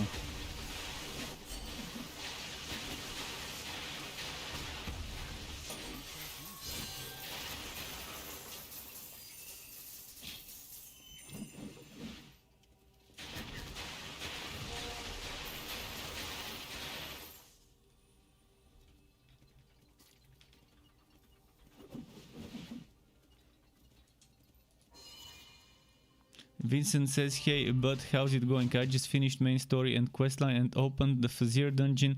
Was thinking rerolling into Railmaster or Duskmage so I can just blast through the dungeons and bosses. Any tips? First of all, well, both Duskmage and Railmaster can be very strong. It just depends how you play them, what relic you take. If you want damage, on Duskmage you can go for Electrode and Flaming Destroyer. On Railmaster you can go Electrode, Flaming Destroyer, and if doing Train, Bane is also an amazing option for Railmasters. Regarding tips, there's many things I can tell you. It just depends exactly what type of build you're looking for. Those two skills are super strong. If you're going for Railmaster with Train, those two skills are amazing. Eventually you might want to get them to level 10 plus 2 or plus more than 2. So right now those are level 10 because it's 8 plus 2. Eventually I'm gonna put 2 more levels here, maybe 2 more levels here. This one maxed out 8+2 is amazing. This one for the extra damage reduction is pretty good. This one for level 4+2 for the tier 2 bonus for extra 20% damage to those two skills is pretty decent, and extra cooldowns from Mortar Car tier 2 is pretty decent as well. This one is amazing as DPS. So whether you go Walkaway Storm level 10, this one level 10 or this one level 10, it doesn't matter. They're both, all three of them are strong. This and this. If you take them to level 10, then get this level 5, get this level 5, and maybe even this level 5. You can have a very strong setup.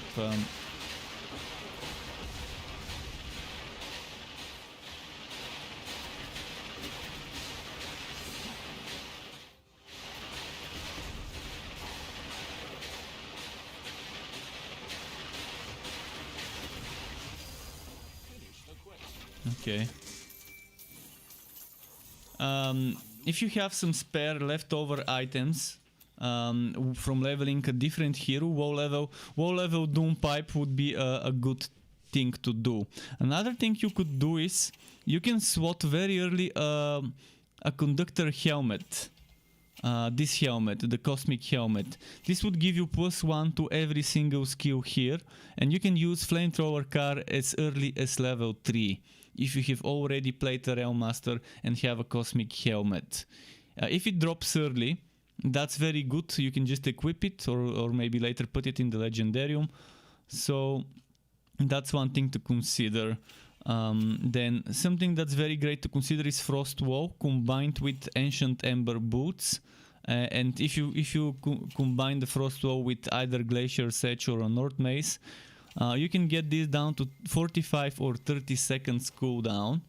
And Imbue Relic combined with Walkaway Storm or anything else like Chaotic Strikes or Conjure Electrode, it's amazing. It's gonna help you burst down stuff and do constant damage depending what you take. So consider doing that as well. And with the Liu General, every time I use Imbue Relic, the Liu General triggers 8 seconds buff of this and this, and soon this if I equip an Arctic Armaments weapon.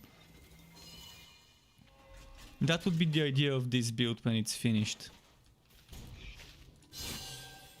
To have the Liu General there and to wear the weapon from the Arctic Armaments together with the Frost Wall. And ideally I would wear the Ancient Ember Boots so I can swat in the Legendarium a Shotgunner's Shield. That would be my ideal setup at the end. For Dusk Mage, I think Electrode is amazing because casting speed. They're just you can be so spammy with Absolver or something else. And my recent Electrode Dusk Mage builds, both of them are pretty fun.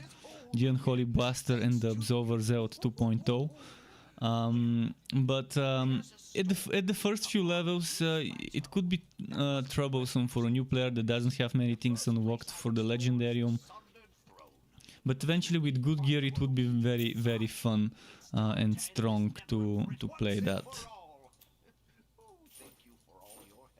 So I think that pretty much covers some of the things on Dusk Mage Railmaster. I mean, with Dusk Mage all you need is very early in the game to start with Dark Spears at level 2. So you have Holy Bolt, your level 1 skill that is leveled for you. I always take Dark Spears so I can start immediately building Harmonic Form. Dark Spears is great to build up Harmonic Form. Then eventually whether you keep Holy Bolt or whether you switch it to another skill like Radiant Blast or like Absolver or even Holy Fury, which right now is a little bit underwhelming, but it still works. That's okay. It doesn't matter which one you select as long as you have something that can let you build the light buff bar. And then for the dark buff bar you can either switch to Unholy Bolt or to Entropy or to what's its name, Energy Spike. Even Spirit Well can help, but I would still keep Dark Spears alongside something else. but that's my personal choice.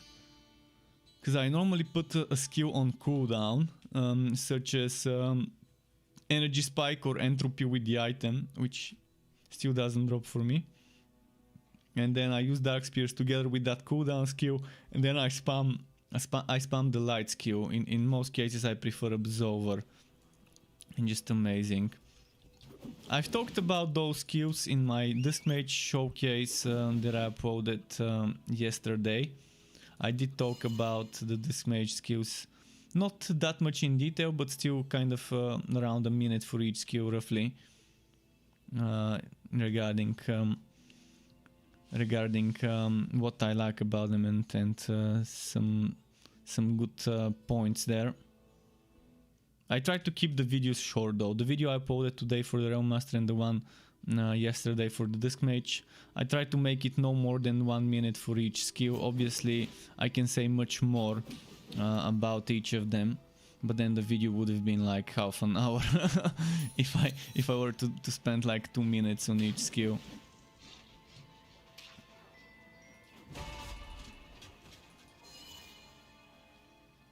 But yeah, on this match my favorite skills normally as a combination is Absolver to build the light buff bar, and then Entropy with Molten Reach combined with Dark Spears to build the dark buff bar, and I prefer using Shadow Step as a mobility skill.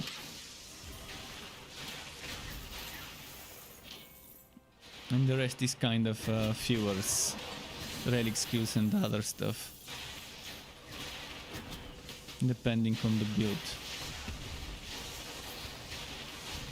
But one tip for disc mages, new disc mages: Celestial Gauntlets. The sooner you get Celestial Gauntlets, the easier your leveling will be. Keep gambling on any class, regardless what class you play. Keep gambling for one-handed or two-handed weapons. I would suggest one-handed. And once you have a good one-handed blue weapon that you can wife bind for your level, start, if you're a disc mage, start spending some spare gold coins on gauntlets.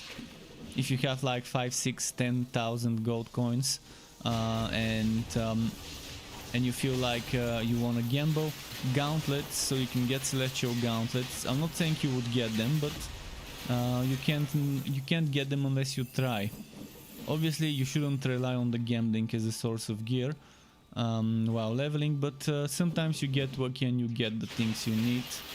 If you have spare gold, it really would help. Even if it's a low level celestial gauntlet, you can end up keeping it until later or checking it in the legendarium. But this is the biggest DPS boost for a disc mage, celestial gauntlets.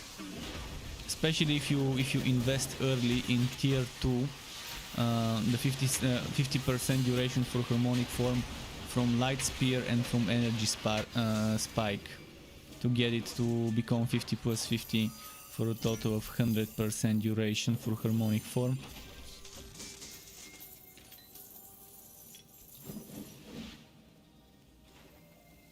King's Plateau again. We're almost done with this act. Final few zones.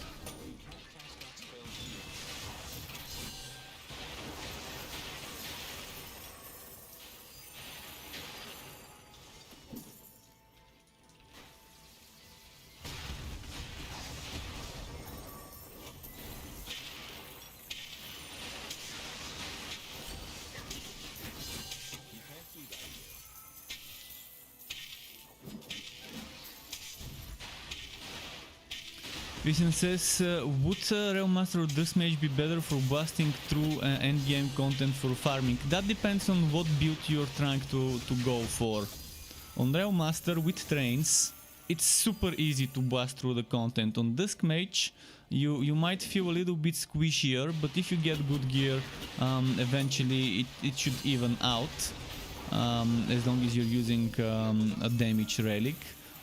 As I mentioned, Electrode Flaming Destroyer is good on both of them, whereas if you're doing a train build Railmaster, Bane is also pretty good. I think when geared up, the Railmaster might have a little bit of an edge, because with trains you can kind of focus more on surviving and staying a bit far. Whereas with the Disc Mage, you have to stay in place and cast stuff. You have to stay in place and channel your spells. And that leaves you vulnerable, but if you keep your distance you should be fine even on Disc Mage. But the train definitely makes things easy mode when you gear it up and when you play it properly and synergize it with the right items. So Railmaster might be a little bit easier to blast through the content. I wouldn't say anyone is better at farming,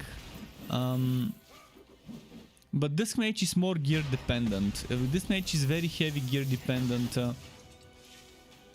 in regards to wanting Celestial Gauntlets in the build.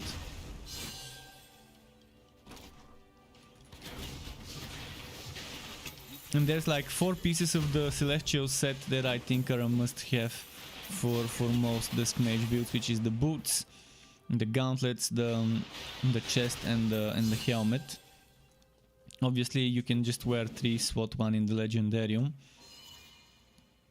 Miasmic Railmaster, yes, Miasmic Railmaster is almost up to date. I did include information about the new items. And if you want, if you're here in a few minutes, I can quickly walk on my current Miasmic train, so I can show you how it would look like compared to the one you're seeing on my website and on my YouTube channel. I'm gonna get the next waypoint and then I can quickly walk on the other hero just so I can show you.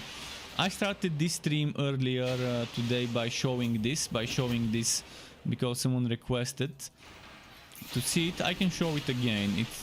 It's not gonna take long, 1-2 minutes, just to explain some of the items that you might wanna take.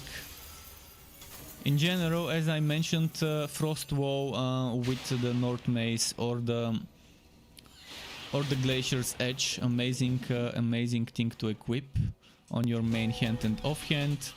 And then wearing Ancient Ember Boots to give you Imbue Relic, amazing thing. To keep Miasma up at all times, that way easier. And to trigger a Liu General. You can trigger Liu General when using Imbue Relic every time. So that's also something to keep in mind. You're here, so I shouldn't worry. Just 2 builds for Railmaster: Bane, Acid, and Miasmic. But no, which one was? Oh, the train build is the Miasmic one. The Miasmic.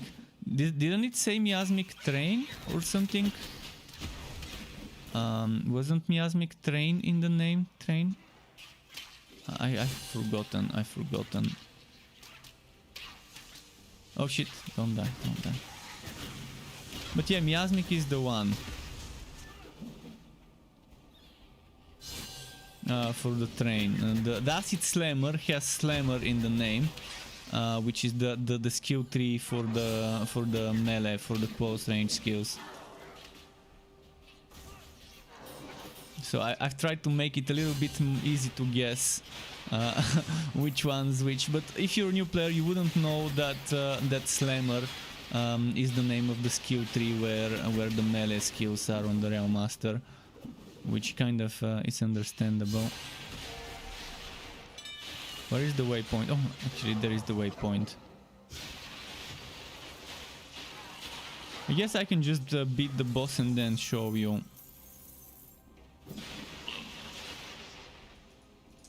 I'm almost done with the act 3, with the final act.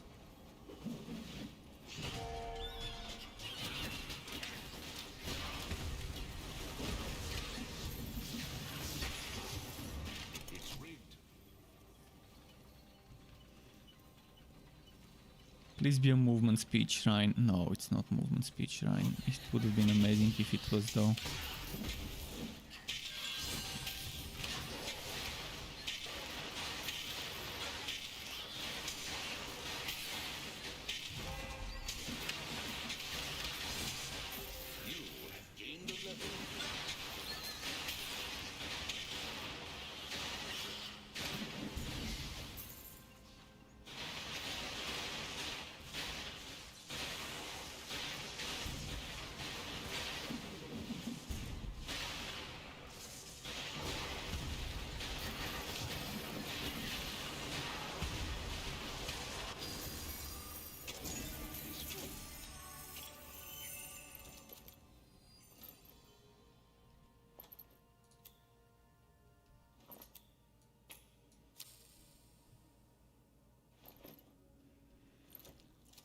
Okay.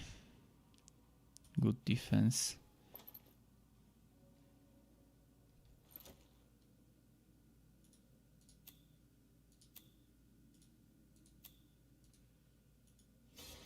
Only 5 damage difference. Not worth it. But more chance to burn, so... But yeah, I'd rather get the blasting charge bonus. It's pretty tasty. Whether the Electrode could be better than Bane, I would say your train will do less damage, but you will do more damage from things like procs, so I would say it's equal. Electrode, Flaming Destroyer and Bane builds for me are equal on the Railmaster. Because, yeah, the Bane build gets more damage from the train directly, the other ones get more damage from other things that are not the train. So it evens out. Since the train counts as a minion, it benefits from minion damage and the buffs from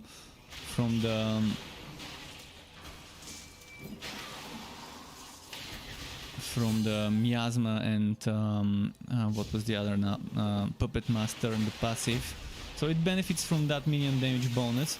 But again, with the Electrode you can get a lot of things to proc.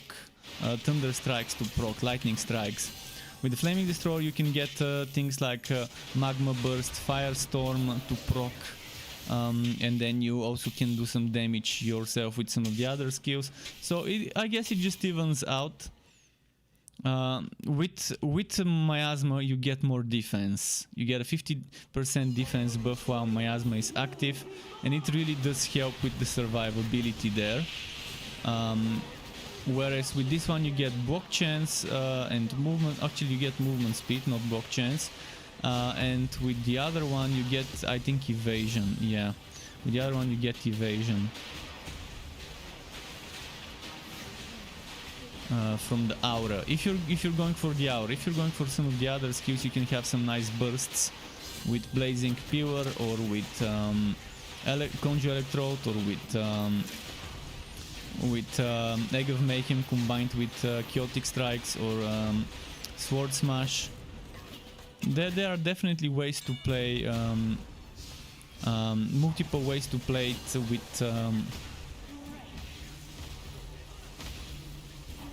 with the other relics. With the Bane, if you want to play Train, obviously Miasma is the way to go. But with the other relics you've got 3 options as an active skill for the relic. So at least there's more variety there that goes well with Train builds. And you can just switch around from one skill to the other if you get bored, or if you get items for the other one.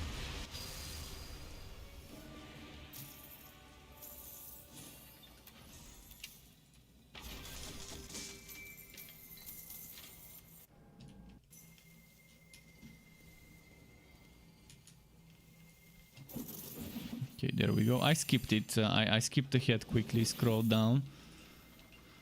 Echo landing. Let's go turn in, and then I can quickly show you the miasmic train setup. What I would think is the better setup now, after some new items got introduced and after some things got nerfed and stuff. You've never seen a cleaner speedrun of Torchlight 3 this far.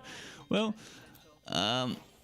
it wasn't really much of a clean run because I died, unless clean means unless clean doesn't mean not dying but something else. I'm not sure what clean is supposed to mean in regards to speedrun.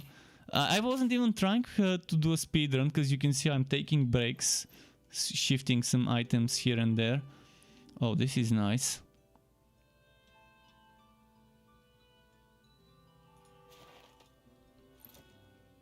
But thanks Piers, I'm glad to hear you think so.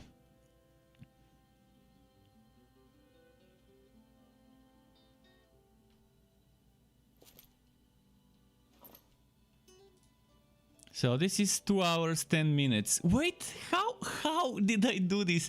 It took me like 3 hours yesterday and for the whole stream, and now 2 hours 10 minutes in. That's like 5 hours total. I never knew I can do the game. I can finish the game in 5 hours total. I guess this is the strength of using some of the new items and getting good work while leveling. Alright, now next I'm getting cooldown. I think that's next on the agenda. Okay, I'm gonna quickly show you my Bane Railmaster.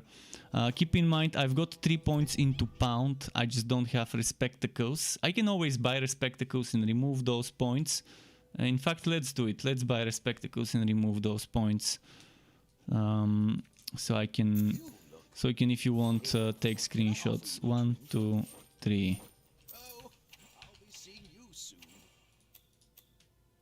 Where did the Respectacles go?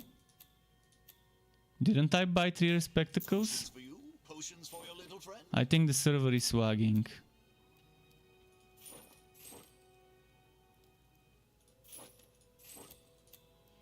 There we go, they're here. I was gonna buy another batch, but didn't want to. I'd rather wait. So now let's show you what I would do on a Bane build. Actually, there's multiple ways to do it.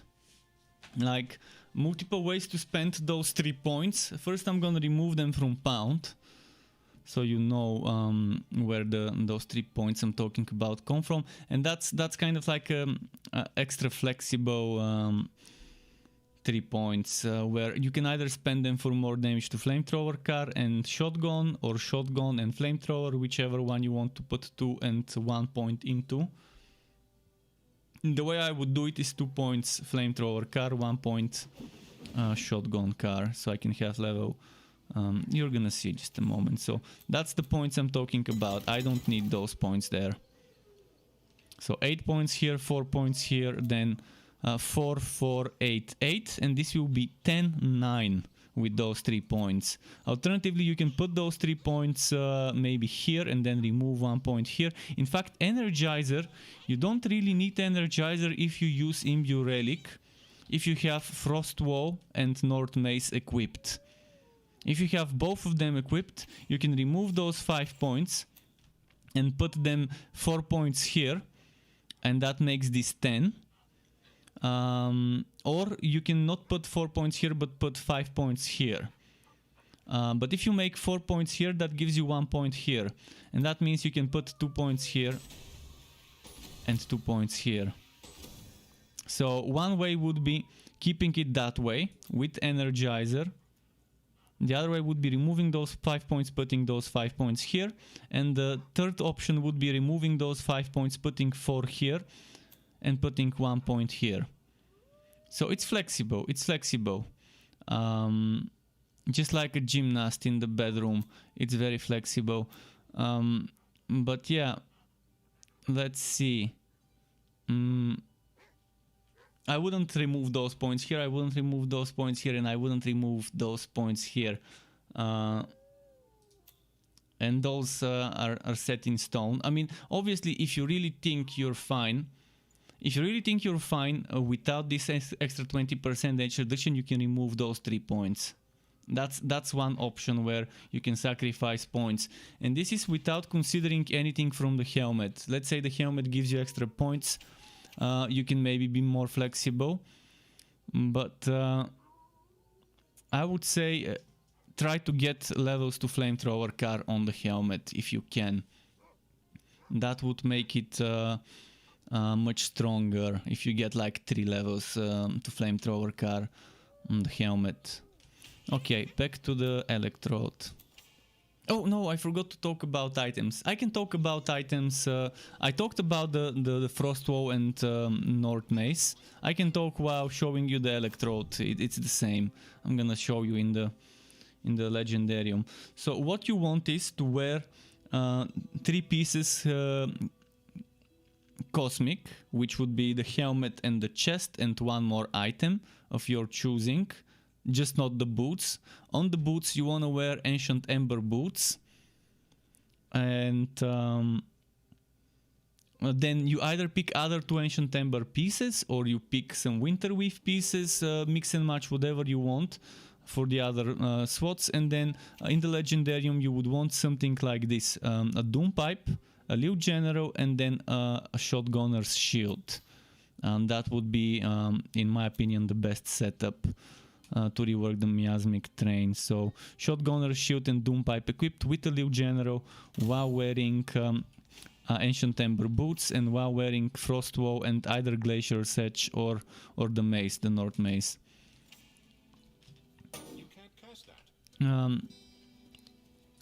One idea would be, while wearing the Ancient Ember boots, to also wear 2 more Ancient Ember pieces. One of those pieces could be the Miasma one. I forgot which one it was. Let me check. The one for Miasma. Was it the shoulders? Ancient Ember, where are you? Show yourself. So the helmet you wouldn't want to wear, because you're gonna be wearing the Cosmic. So Ancient Ember for Miasma build with the big spider. You can probably wear this one, Ancient Ember shoulders, but it's not really gonna be worth it. I'd much rather wear another pair of shoulders, such as if you can make a room for one skill, I would put Winterweave shoulders. Once they fix them, you could get an extra blink for extra mobility to zap through maps. Since you were asking for something to push through content quickly, Winterweave shoulders gives you an extra blink skill. That would be very nice, and Winterweave gauntlets is very nice as well. As for Ancient Ember, I guess just the boots for a Miasma build. This one is also nice, but then you have to SWAT in the Legendarium the Cosmic Helmet, and it's not worth it to lose that.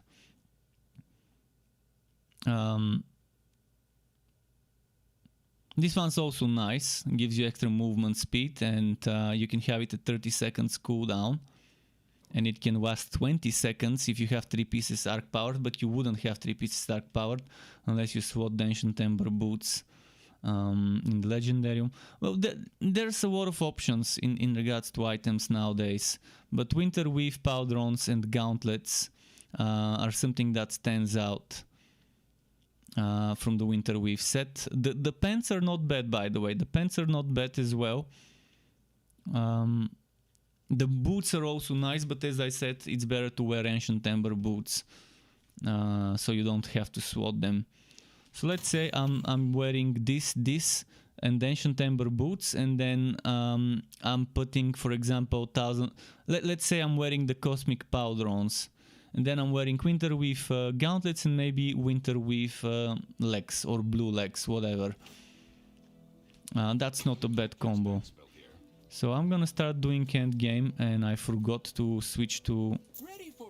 Actually, let's not switch to Ridiculous yet. Let's get level 60 and then switch to Ridiculous. Might as well burst through the content now. My defenses are tragic right now. This run was super focused on damage rather than defense, as you saw. 15% damage reduction. That's kind of paper defense. Let's do this one.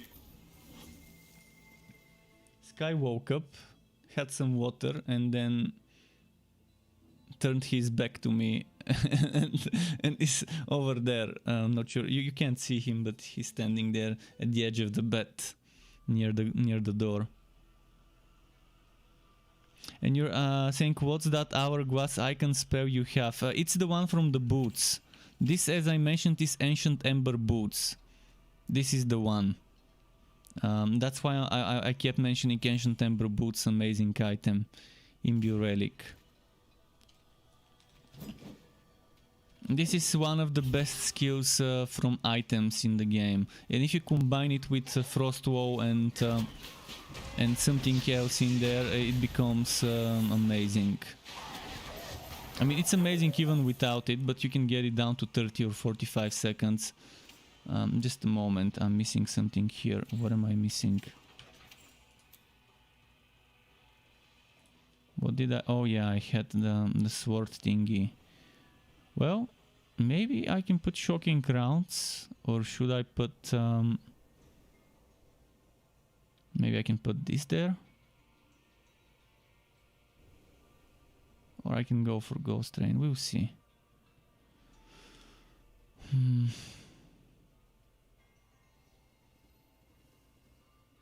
Maybe Ghost Train for now, as a filler.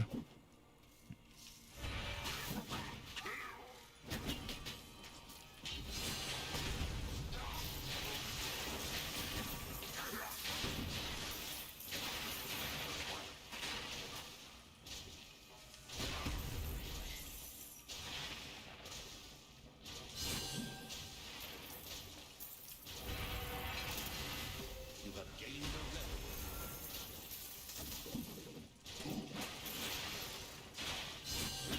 As for what roles to get in the items, the same rules apply as before. So whatever I'm saying in my old builds, this kind of applies. Just not in the very old builds, the more recent builds. After they reworked what stats roll on legendary. So some of my very old builds, I'm saying that certain stats like flat damage cannot roll on legendary. Well, that's no longer the case. Now we can get flat damage on legendaries. And I would, if I were to go for skill damage, I would go for flamethrower car damage on a train build. It's the better thing to stack. I prefer stacking flamethrower over shotgun car damage. Obviously, duration to miasma is very good, but if you have Imbue Relic at 30 seconds, you don't need it. If it's at 45 seconds, it could help. Cost reduction, energy generation also help.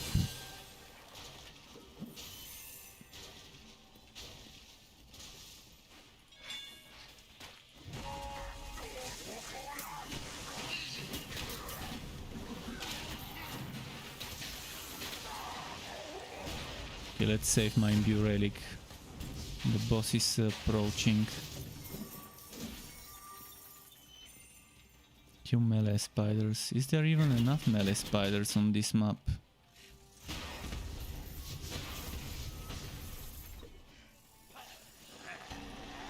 Haven't seen one recently. It's only spawning ranged spiders.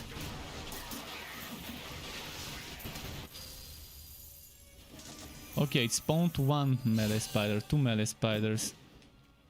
I think I've cleared the whole map. This one was ranged spider. Maybe I've missed some on my way. Yeah, I've missed some. Those are slow to spawn, I guess.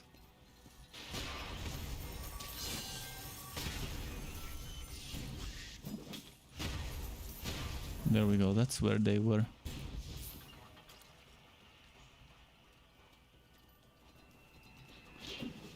Oh, maybe I'm gonna have to redo the map. Why did I select the spider map? Why?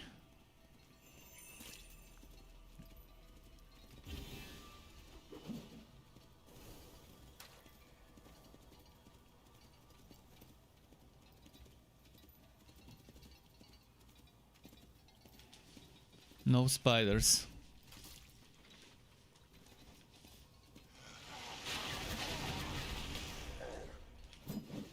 Yeah, I think this is a broken map. It's just too small, not enough spider spawns.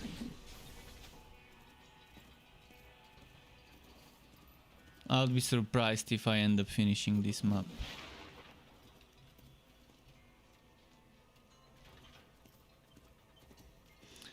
The worst thing is there is no option to go back to my fort other than running to the beginning of the map. It's just boring having to run back to the beginning of the map when you're at the other end. So there's still quests that cannot be completed. They are still struggling after months and months of trying to make it so that you can always complete your quests in the Fazier dungeon and in the map works. Still there's this case just now, a map that cannot be completed because there's not enough enemy spawns. Why can't they just make a script that when you get a quest like this and you need X number of spiders, the game always spawns X or more of that enemy? It shouldn't be that hard to guarantee that you spawn X numbers of that enemy needed for the quest.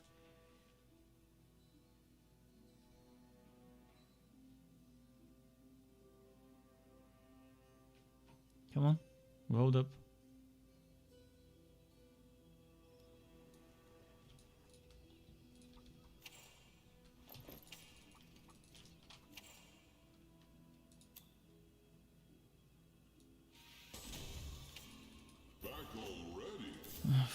No, I'm not gonna do this same map. I'm gonna do this map. Yeah, let's do this map.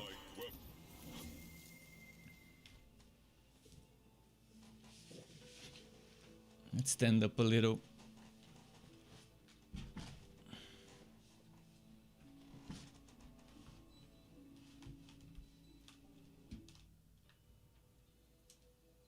Come on.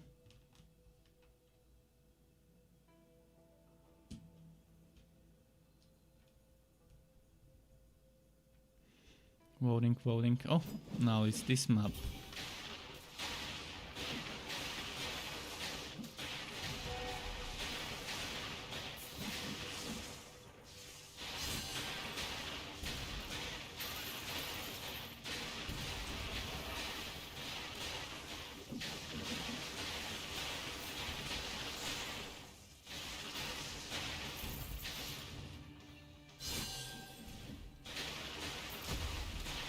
It's a lot of enemies to kill. Killed so many already and still at 28%.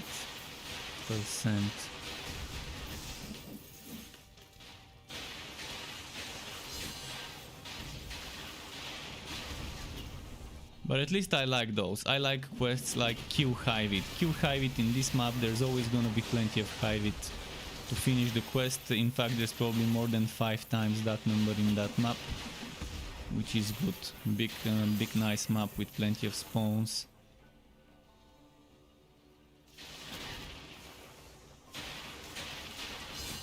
Boom. Boom. Burn.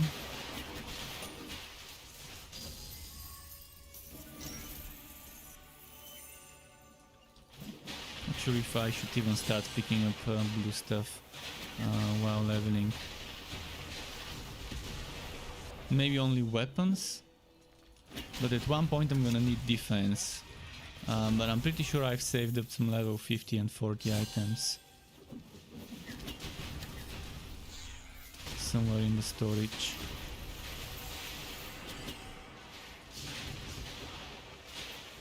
Those can one-shot me if I'm not careful.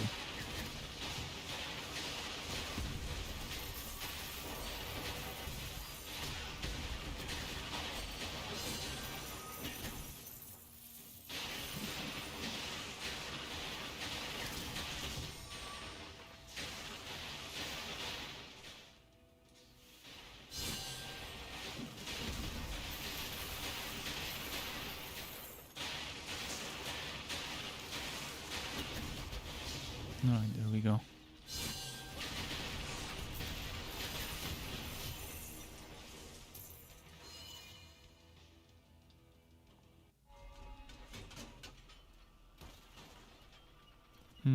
Okay. You can't do that. Imbue relics is ready right on time. Oh, and we're almost 47. It's 11:44 p.m. here, so we've got a few more runs to do. We'll see. I'm gonna try and make the runs as quick as I can. I don't know exactly what number of runs we can do, but we've got like 20 or so minutes. I could maybe stream a little bit after midnight. Normally I used to stream until past, but I'm kind of getting hungry, so I'm probably gonna stream for another like 20 minutes. See how far I can push it with the levels.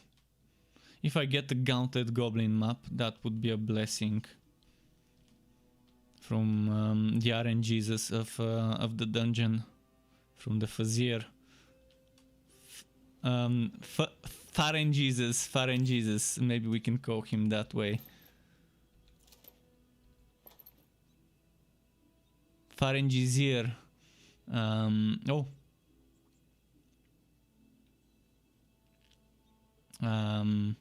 Do I want the defense or do I want the extra good stuff?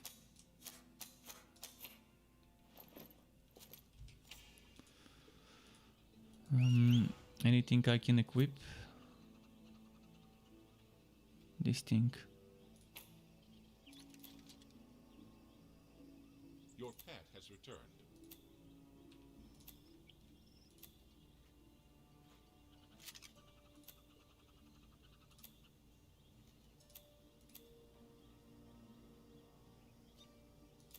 Okay, hopefully we don't die.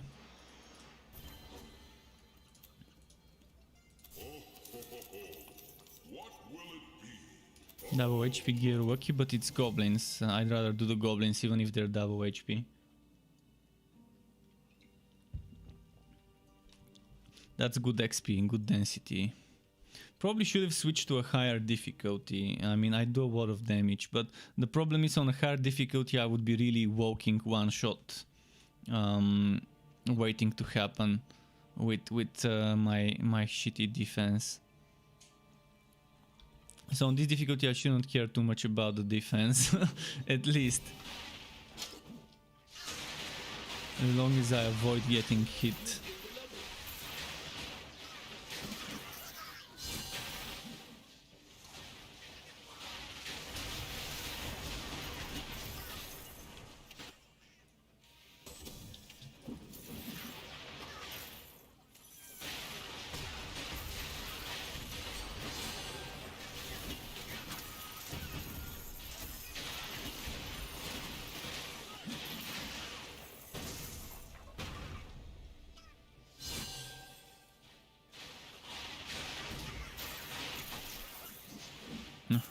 Dead end.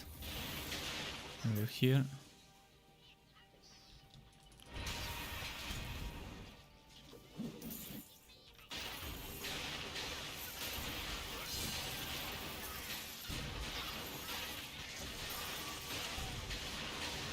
Need some better damage. Come on game, drop me a good blue weapon for this level. Although I just equipped a decent one. It's probably a bit too early to want a better.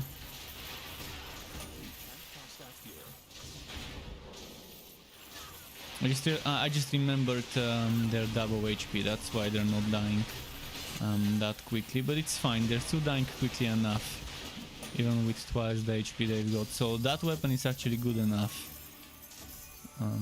Just forgot that it was double the HP.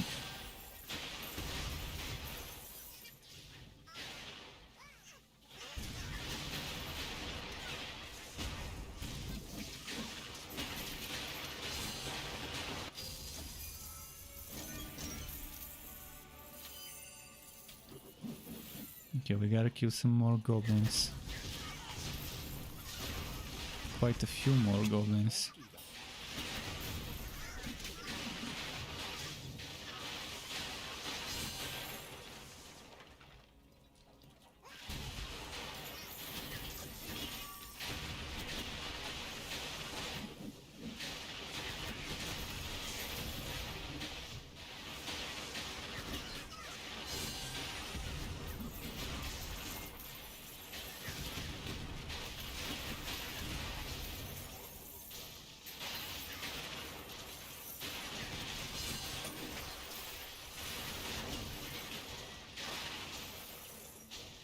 Oh, Sky's moving around now. Sky? Are you hungry, Sky? Still has some food left, so I guess he can just eat it if he's hungry.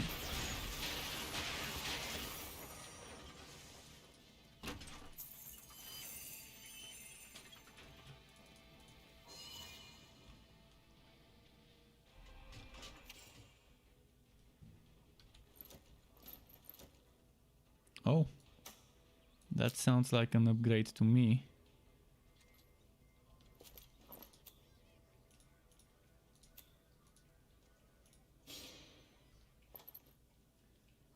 This sounds like an upgrade as well. This one's gonna be the spare one.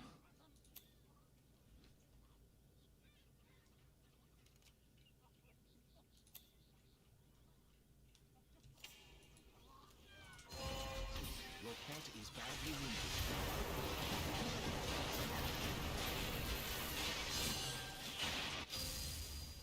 wounded. Little General stacked with the extra damage from Walkaway Storm. That was 50% extra damage stacked up together.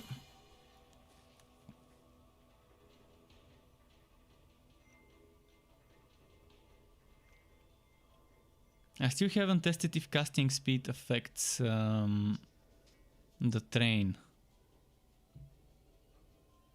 I need to be a little bit more careful with that. So it's hard to tell because I can't test it on the dummies, because the train doesn't auto attack the dummy. If it auto attacked the dummy, it would have been easy to just stay in the town in my fort and test it. But now I have to test it while fighting.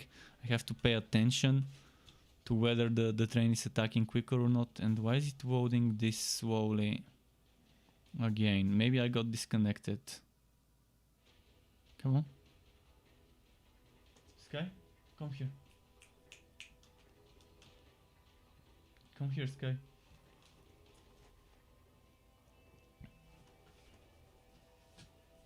Come here.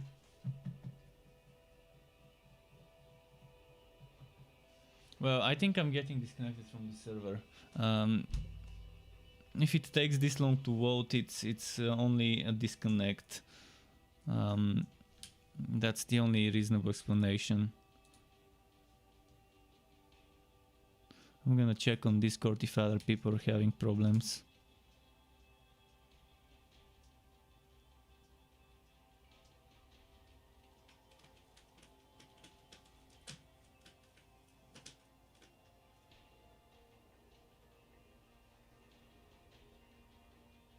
No one else is saying anything about that. Well, I'm waiting for the game to tell me I'm disconnected. I mean, come on, game.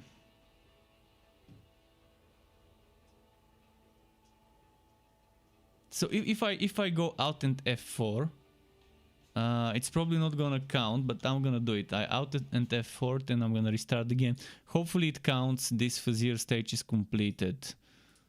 In fact, I need to, yeah, there we go. If it doesn't count it as completed, I would need to do it again. But yeah, I can just wait all day for the game to tell me I got disconnected.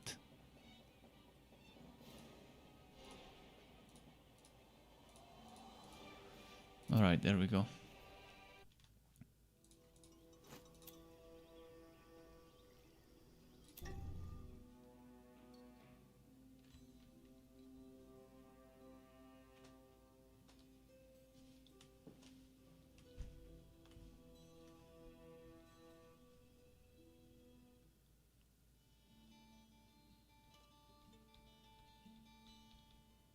Come on. Man, those loading screens are killing me. Come on. What happened to the server? It's definitely server related because in multiplayer it's less than a second for each loading screen. Sometimes a little over a second, but most of the times like instant.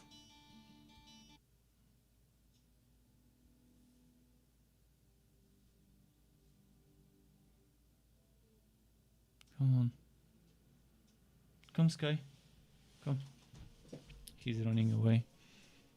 He's hovering around me for unknown reason. Because if he's hungry, he still has some food left from last time I gave him that he didn't finish. Please tell me you counted my second stage is complete. Okay, it did. Toe Taker Tater. I'd rather take Thunder Ties.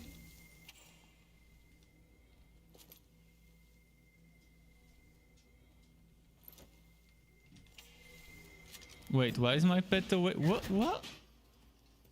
What? This makes no sense. It's saying my pet is away. It's not away. It's here. I'm gonna swap it quickly.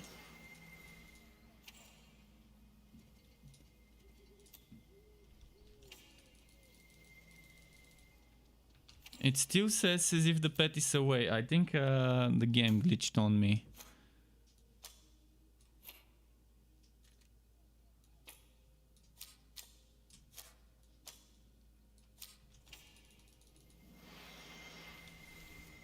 Oh, now the pet is here without any items in its inventory. Okay, that was strange.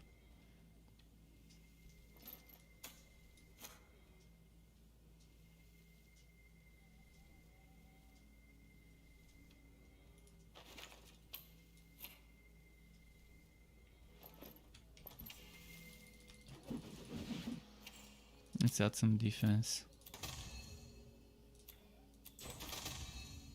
I'm not gonna waste that much gold on the WoW level gear, but yeah, I wanted to add regular defense.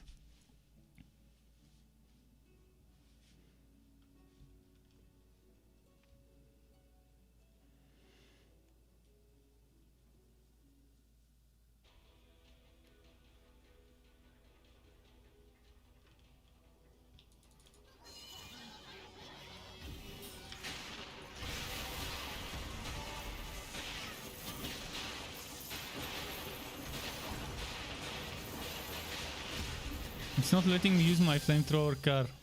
It's weird, it wasn't letting me use my flamethrower and shotgun car active skills. Now it is.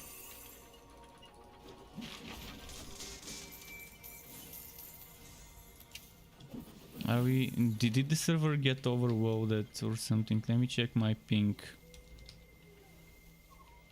It's double my usual ping, but it's still not bad. Like 80 ping, 80 something ping is not that terrible. Still double compared to the usual, but still not that bad.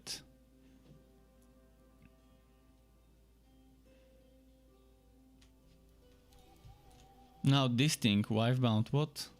Look at how slowly it's loading.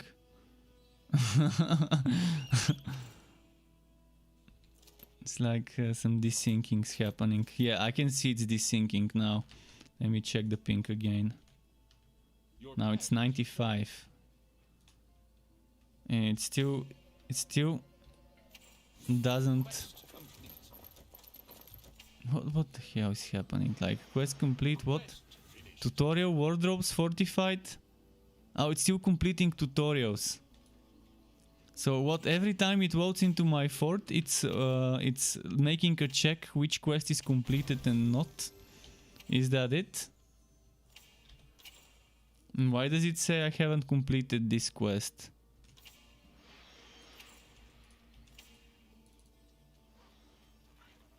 Quife is not here. There is no Quife to talk to. So, is he outside? Why did those quests suddenly appear? something broke. Not sure what, but something broke. Yes. With the sync. Again. Oh, fine. We broke the game.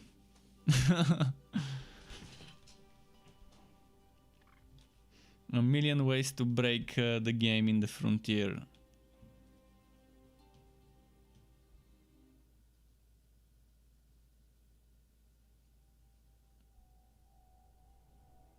Come on.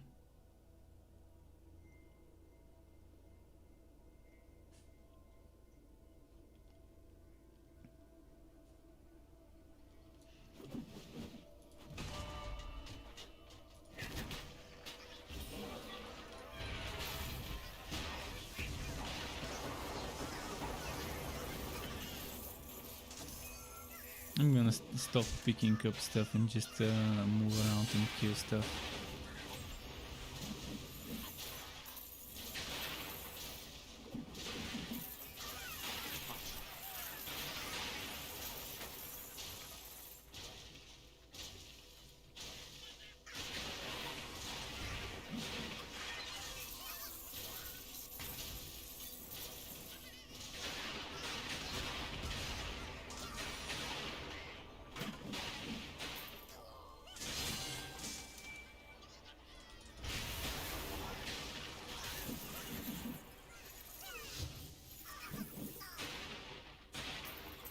Sometimes it's even skipping the animation.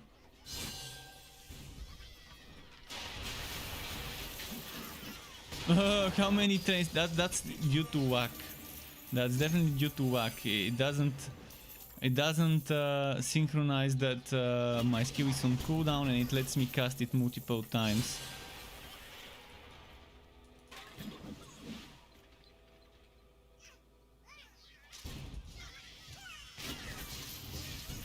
But it suddenly started. And it's, by the way, past midnight, so maybe a few more minutes.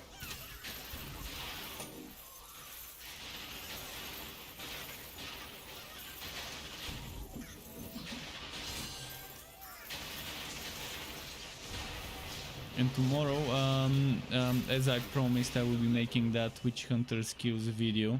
It's probably gonna take a while because there's a ton of skills in Chaos Bane. If I have to record myself doing each of them, it's gonna end up a long one. And I don't have a template. I don't have a template from a previous video. I can just rework like I do with Torchlight. So yeah, it's definitely gonna take a while. So tomorrow there's gonna be some streaming. Can't say for sure exactly when in the evening I'm gonna start streaming, because I can't predict how much time it will take me to make that Witch Hunter video.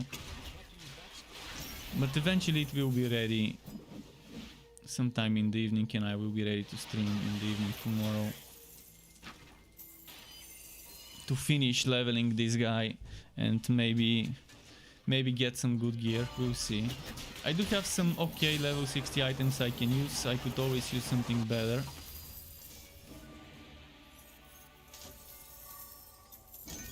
Your pack is full.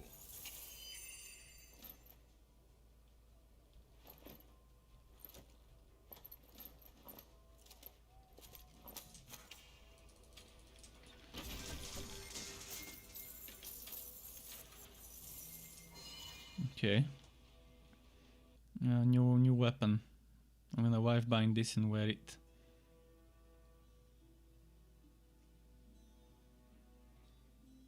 Come on.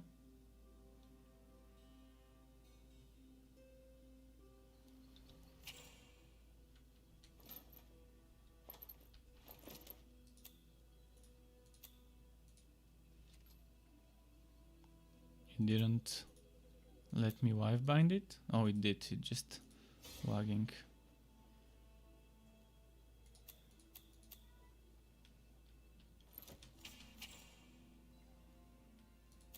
Now, time to put points into 1000 volt burst maybe.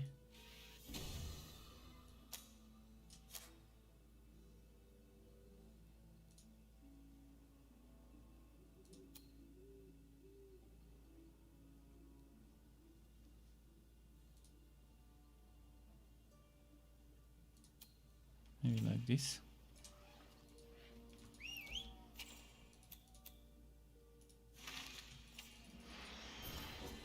What's the next map? Oh, Gauntlet. Okay, we can stay in this Gauntlet map for a few more minutes before we stop the stream.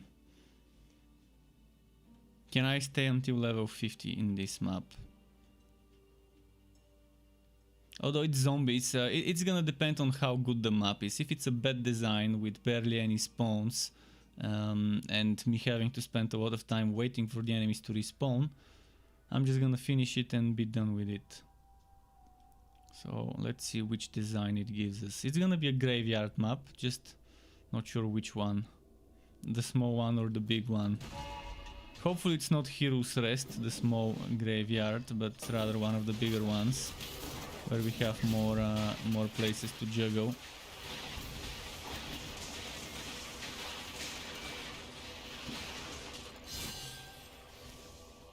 I think it's the bigger one. I'm gonna check quickly. Control D.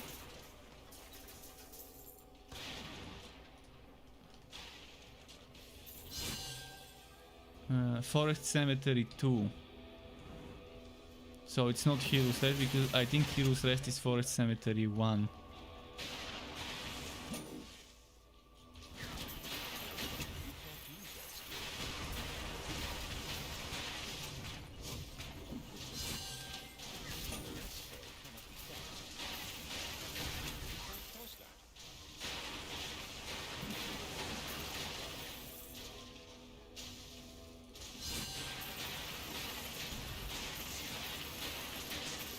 I'm gonna stay until 49 in this map. Let's not say 50, 49. So let's get that one level.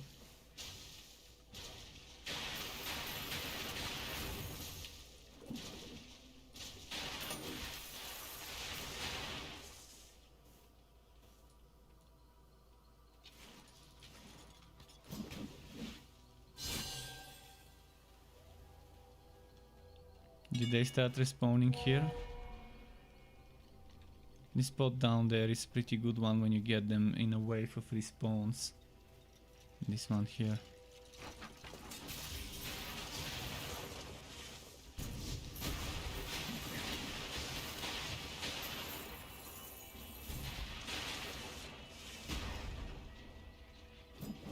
They stopped respawning. Maybe here. Trying to riding the wave, riding the respawn wave. Wherever it goes, I go.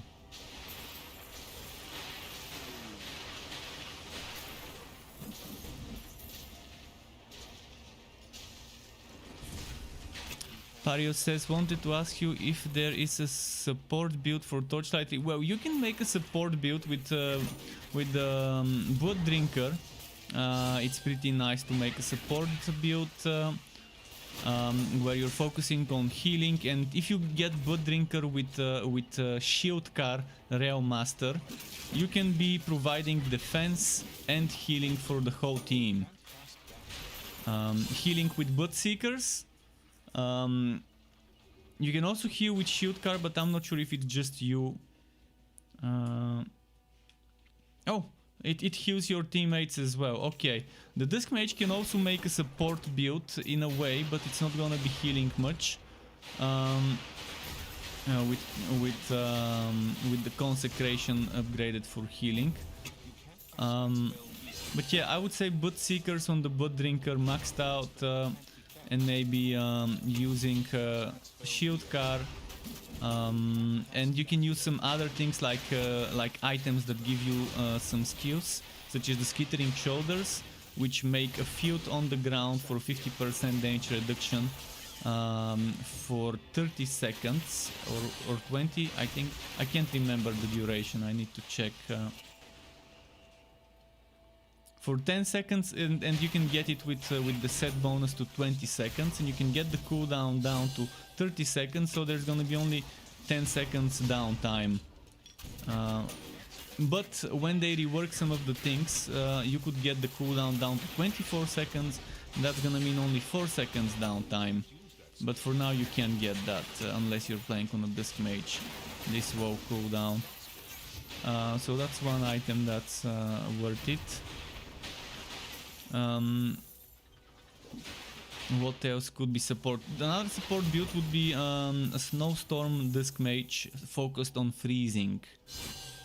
You're freezing, you're keeping the enemies frozen, but you can't freeze bosses. So only for mobbing, for trash mobs. But you can get chance to freeze on any hero, so you don't really need to be playing a Snowstorm to get freezing. You can make it on a healer Railmaster Blood Drinker.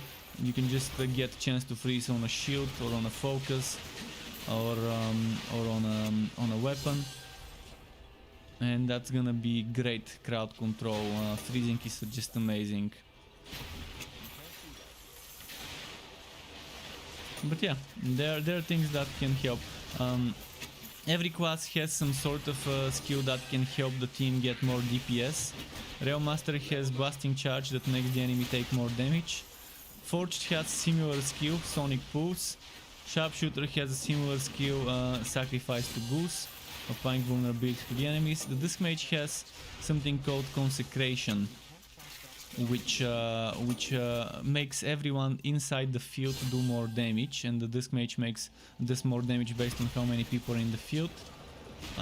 Then there's things on the Sharpshooter and on the Disc Mage called Damnation on the Disc Mage, and on the Sharpshooter it's called Sacrifice to PP, which makes the enemies do less damage.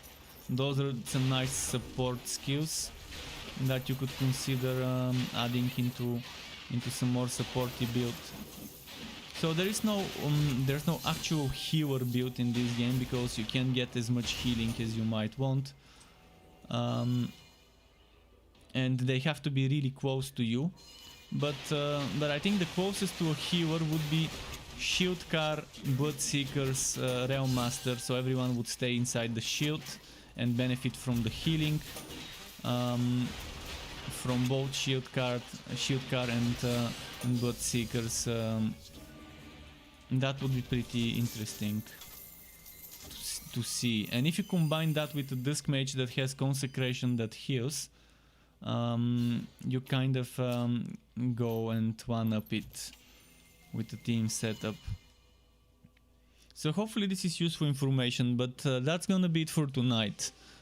It's 12 minutes past midnight here, so I have to stop the stream and go and feed this little fellow who tried to escape and now he's unhappy, so I gotta feed this little fellow, give him some medicine.